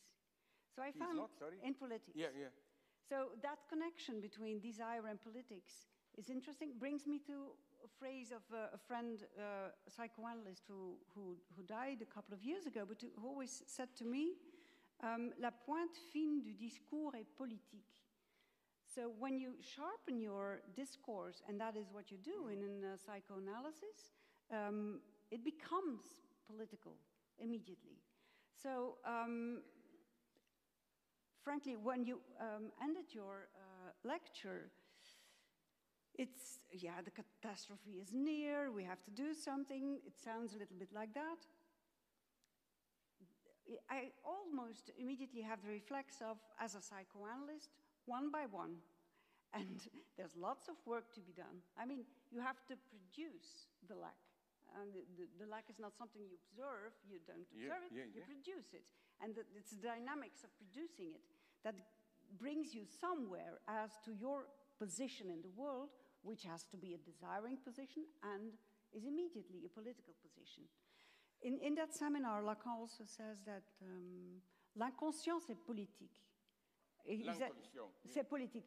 He doesn't say la politique, c'est inconscient. L'inconscient, c'est politique. And I think he means the same thing, that when you let it speak, it's immediately in it. The other is included, of course, in the structure of language, that is the unconscious. So. Oh, this is, again, another complex question. I would put it like this. First, yes, you are absolutely right. L'inconscient est politique. It's not the same as politics is unconscious. Politics unconscious, it's pure Jungian bullshit, no? It means political games are really grounded in some deep unconscious archetypes and so on and so on. While, as you indicated, unconscious is political, means that unconscious is not some kind of deep truth in me, but is something precisely, it's almost, I'm tempted to say, to quote here X-Files, you know, at the beginning, the truth is out there. It's out there in social interaction, it's embodied there. And that's, in what sense, then, it is political? The only way I can read it is, although I had great problems with him, in the sense of Laclau, discursive struggle, and so on, that political means for me, at its most fundamental dimension, not in the sense that usually we speak of psychoanalytic politics in the sense of for which party are we. Although we find here some sad examples, like Jacqueline Miller in one before last election being against pro-Sarkozy and so on. Strange things are going on. But what I'm political in the sense that it's an act of, as you would have put it, producing new master signifiers, negotiable, strategic decision. It's not objective knowledge that you just discover there. And so this would be my first point about unconscious is political. And in this sense, I'm even tempted, I develop this in many of my books, to read, and I like it more and more, the most traditional part of Marxism, Marx's logic of commodity fetishism. What Marx is saying there, he is not saying the usual stupidity. We are, insofar as we participate in the market, we are caught in commodity fetishism. We don't see that commodities are just networks of social relations. No, Marx says something wonderful. Marx says fetishism or ideology generally for Marx is not things are really like that, but they appear to you in a distorted way. No. Marx is saying something much more refined, that one thing is how you experience things at the level of your consciousness. Another thing is how things really are, but there is a third thing. All the illusions that, even if you don't believe in them, you practice them. They are embodied in your practice. For Marx, commodity fetishism is not some, like Marx himself gives this example. A typical bourgeois subject is not some mystic, theological mystic. You're usually utilitarian pragmatic. What is money? Piece of paper gives me blah, blah, blah. But so where is commodity fetishism? It's not deep in you. It's an illusion embedded in how you interact on the market. It's out there. It's a wonderful theory of something can be an illusion which structures your practice, even if you don't believe in this illusion. There are, as my good friend, the Austrian philosopher Robert Thaler developed in his wonderful notion of interpassivity, there are beliefs into which nobody believes and they still function as beliefs. Mm-hmm. And this is crucial for me of how ideology today functions. Do you allow me to say a joke which, it's not a joke, it's an anecdote of Niels Bohr. You heard it probably here, I used it 50 times, okay. It's a perfect example, I will use it 51st time. About Niels Bohr, you know the story. He had a house in the Danish countryside, and above the house, farmer's house for weekend trips, was a horseshoe, superstitious item preventing evil spirits to enter. And then a friend visited him there and said, but why do you have that horseshoe above the entrance? Are you crazy? Do you believe in it? And Niels Bohr answered, I'm not crazy. Of course, I'm a scientist. I don't believe in it. Then a friend asked him, but why do you have it there, this superstitious item preventing allegedly evil spirits? And Niels Bohr gave a perfect answer. He said, I don't believe it, but I have it there because I was told that it works even if you don't believe in it. That's our ideology today. You don't have to believe in it, but you, in your materiality, you practice a belief. Here I see a perfect link between Marx, but just to conclude, sorry, that human rights point, no? It's also, you know, Marx is not just a historicist who says everything is historical, relative. His greatest point about capitalism is that it's more universal than we think. World market is for Marx a practice of universality. Marx is not this primitive historicist who says, you know. So I will not go into it. We developed this, and also my good friend, the other Slovene Lacanian, Alenka Zupančič, he is the greatest of our Stalinist Slovene troika, me, Mladen Dolar, and Alenka Zupančič. She published in French, in English, in German, a book, Illusion of the Real, Kant avec Lacan, where, yes, she goes in detail into this. In what sense, as Lacan puts it very clearly, that if you, to this you were, I think, alluding, that if you look at the starting point in European history of ideas, out of which Freudian psychoanalysis grew, it was not some kind of Nick Hartmann or whoever, Lebensphilosophie, it was Kant's critique of practical reason. And she develops this in a wonderful way. Sorry, I talked too much. I think we're near the end. I wanted to ask the last blow. You know what I deserve now? You know, no, I'm going to ask you a question about love. I told you. Love, oh my God. Yes. But I just want to make two small remarks. Please. First, I wanted to ask you a question about euthanasia. I will not do that because... I agree with you. We talked in the car. Yes. I am against euthanasia in the cases where causality, the reason for despair, is clearly, purely psychic. Or yeah, but the words you used in relation to Sloterdijk, in my opinion, are applicable. What is at work here now in Belgium, in the case of mental suffering alone, is cynical resignation and an ideology of good death. And that's really very totally problematic. I agree. And then the second thing we will not discuss it is the gender issue. The gender. You mean all these 32 all this, sexes, yes. LGBT and so on. Did you notice the nice ideology of plus? The list is never complete. So now the finally established formula is LGBTQ+. Yes. And for me, plus is Lacanian object A. You know that. You don't know what it is, but you have to add it to be complete. Sorry, I interrupted you.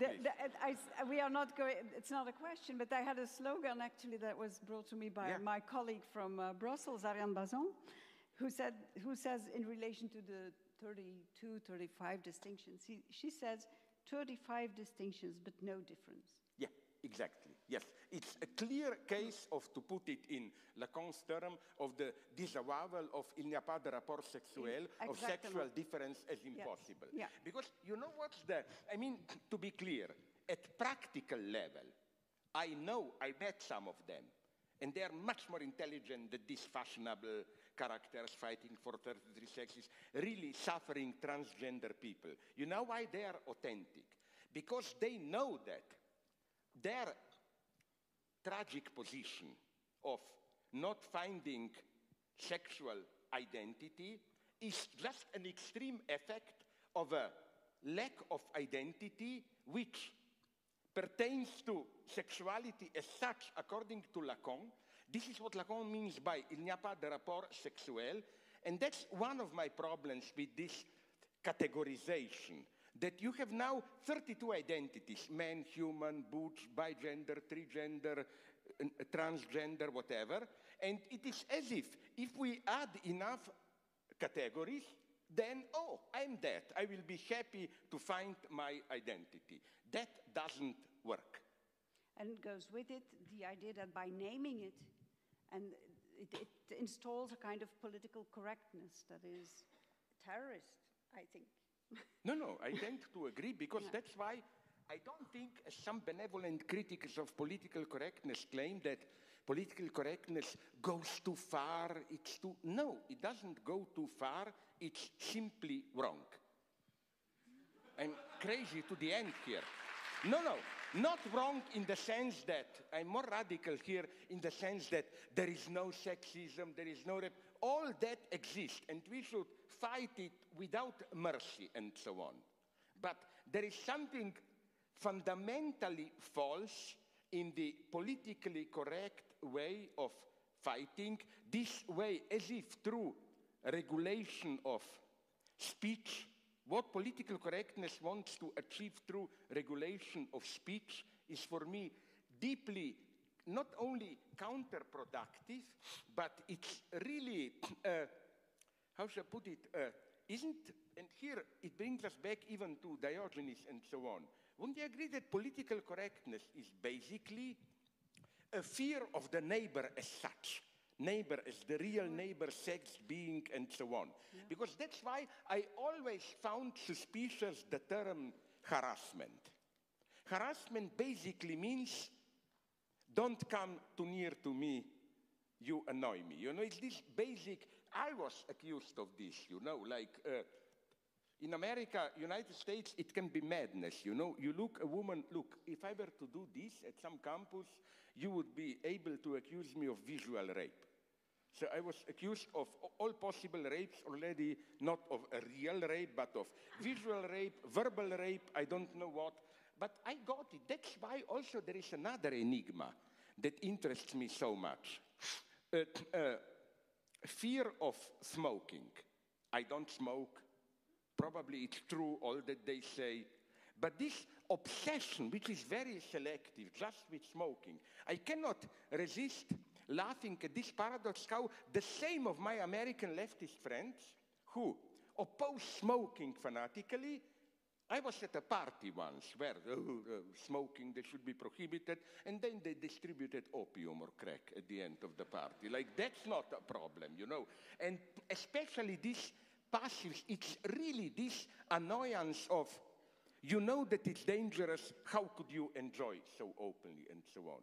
It's an extreme desire of regulation behind it, and the fear of the other as subject of desire. And that's the problem of political correctness. Some intelligent feminists in the United States made a wonderful observation.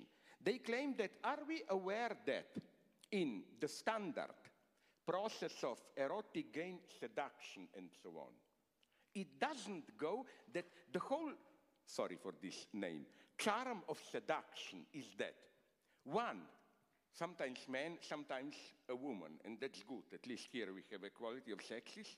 You have this intense erotic game, and then somebody, as they say, has to make a gesture, open. And then at that point, you risk. Either the other will accept it, or it will proclaim that it was harassment or whatever. And this intelligent feminist said something wonderful. She said that, can we imagine purely political sex without this element of harassment?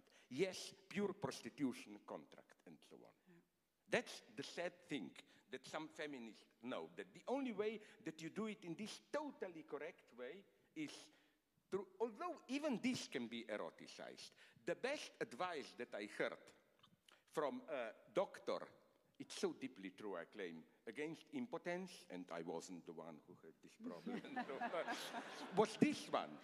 Don't follow this Oriental, pseudo-Oriental bullshit. Don't think, just do it spontaneously. No, turn it into bureaucratic procedure. You have a lover, you cannot do it. Sit down and make a bureaucratic plan. After 3 minutes and a half, I will stick my finger there. Then you will kiss me there. And then there is a debate. She said, no, I want to stick my finger there already at 2 minutes and a half. Then you have a debate, and then one solution is that after a debate, why don't we simply go to bed or whatever? And it works, I can promise you. It works, so that's almost, I would say, the only thing that I like about political correctness, that in a weird way, it can be re-eroticized, ironically. Okay. And it works in a wonderful way. Everything can be re-eroticized. Yeah. Now, you will not escape that question of love, of course. We will end with that. Is it... I think you are a romanticist. Absolutely. Are you card-carrying romanticist? A formalist romanticist? Absolutely. Okay. In theory, in everything. A rebellious romanticist? Sorry? Rebellious? What is... Yes, in principle. No, and not now. No, I'm not giving you a Radio Erevan answer. I'm just saying that the word rebellion and resistance, you should know this, is so misused today, you know.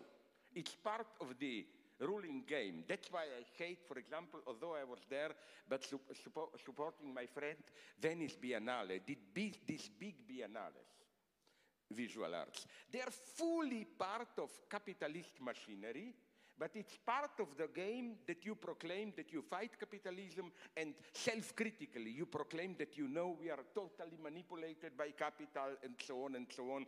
So just, I'm very suspicious of this, you know, using too much, but rebellion in this basic sense, yes, absolutely. Romantic, yes, absolutely, because the opposite of romantic is for me cynical, not cynical in a romantic way, but every power is cynical. For example, I don't believe, here I was opposed already when I was young to Umberto Eco's The Name of the Rose. This stupid idea that laughter as such has a liberating effect. It can have, but my God, didn't he ever see this cynical laughter of those in power, how they mock you? I mean, my formative experience in very modest dissident activity was, once I witnessed, 40 years ago, 30, a small dissident meeting, some victim protesting in a very pathetic way, and one we later discovered, secret agent of the secret police of the party, did something ingenious. He didn't confront her as a harsh politician. How dare you say this treason?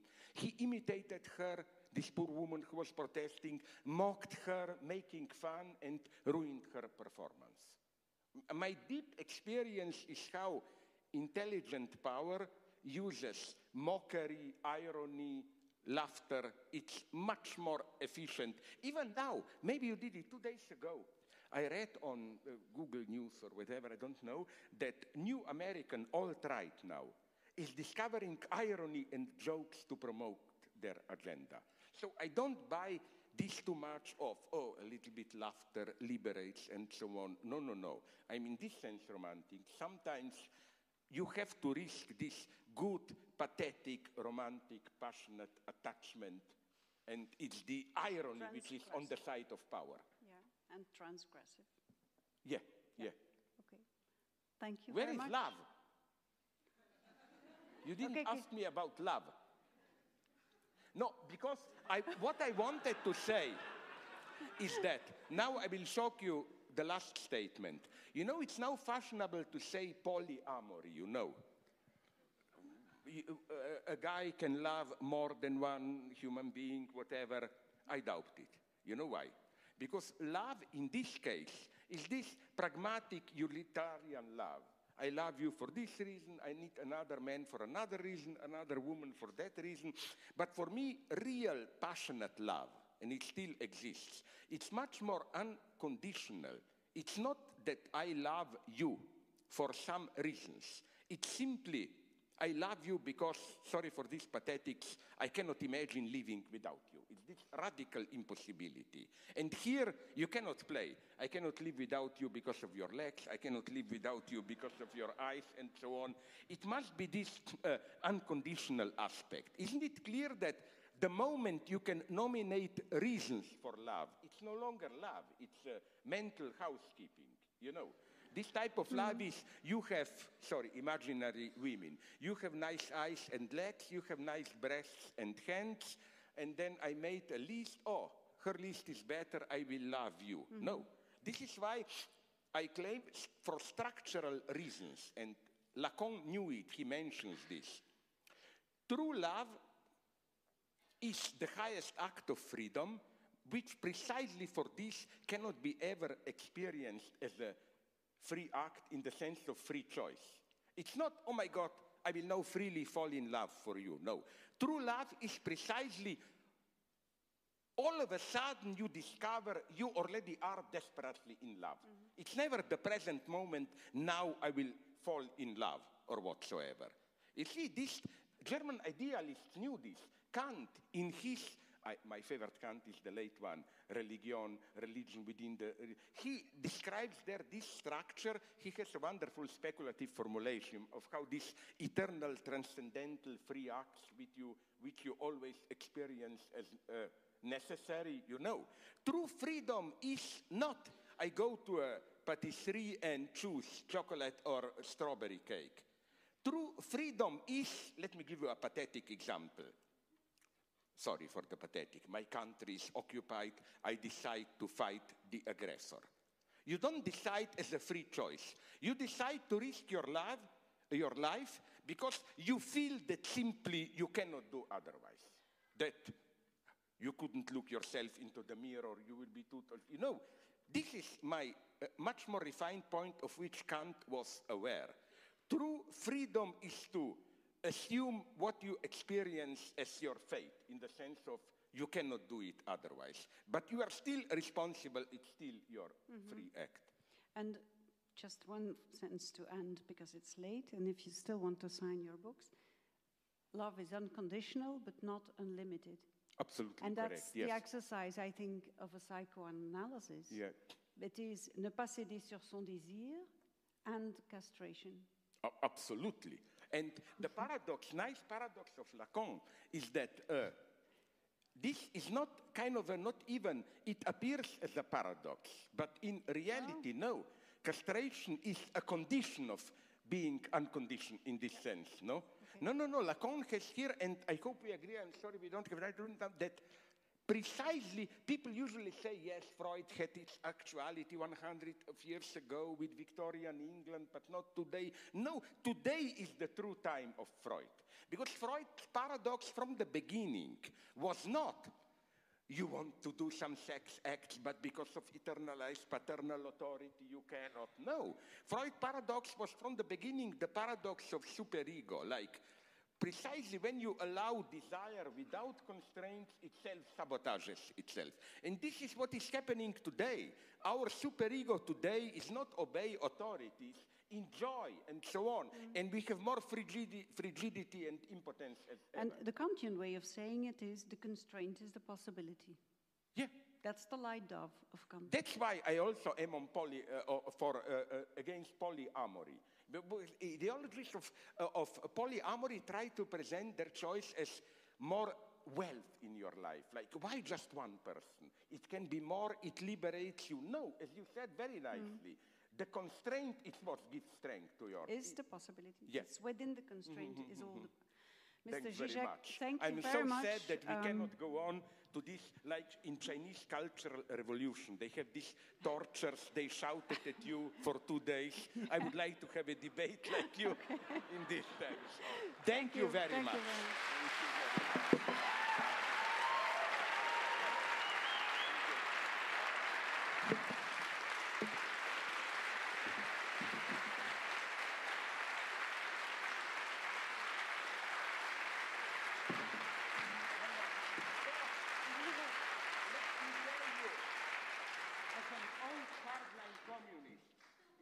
I'm sorry if you know it. Save the applause. When we hardline communists will take power, you will have to applaud. So take the energy for that. Okay, so to conclude this evening, I have to say a few thanks from Slavoj Žižek. First of all, we really want to thank Slavoj Žižek for his interesting and animated talk here at Vooruit. Thank you very much.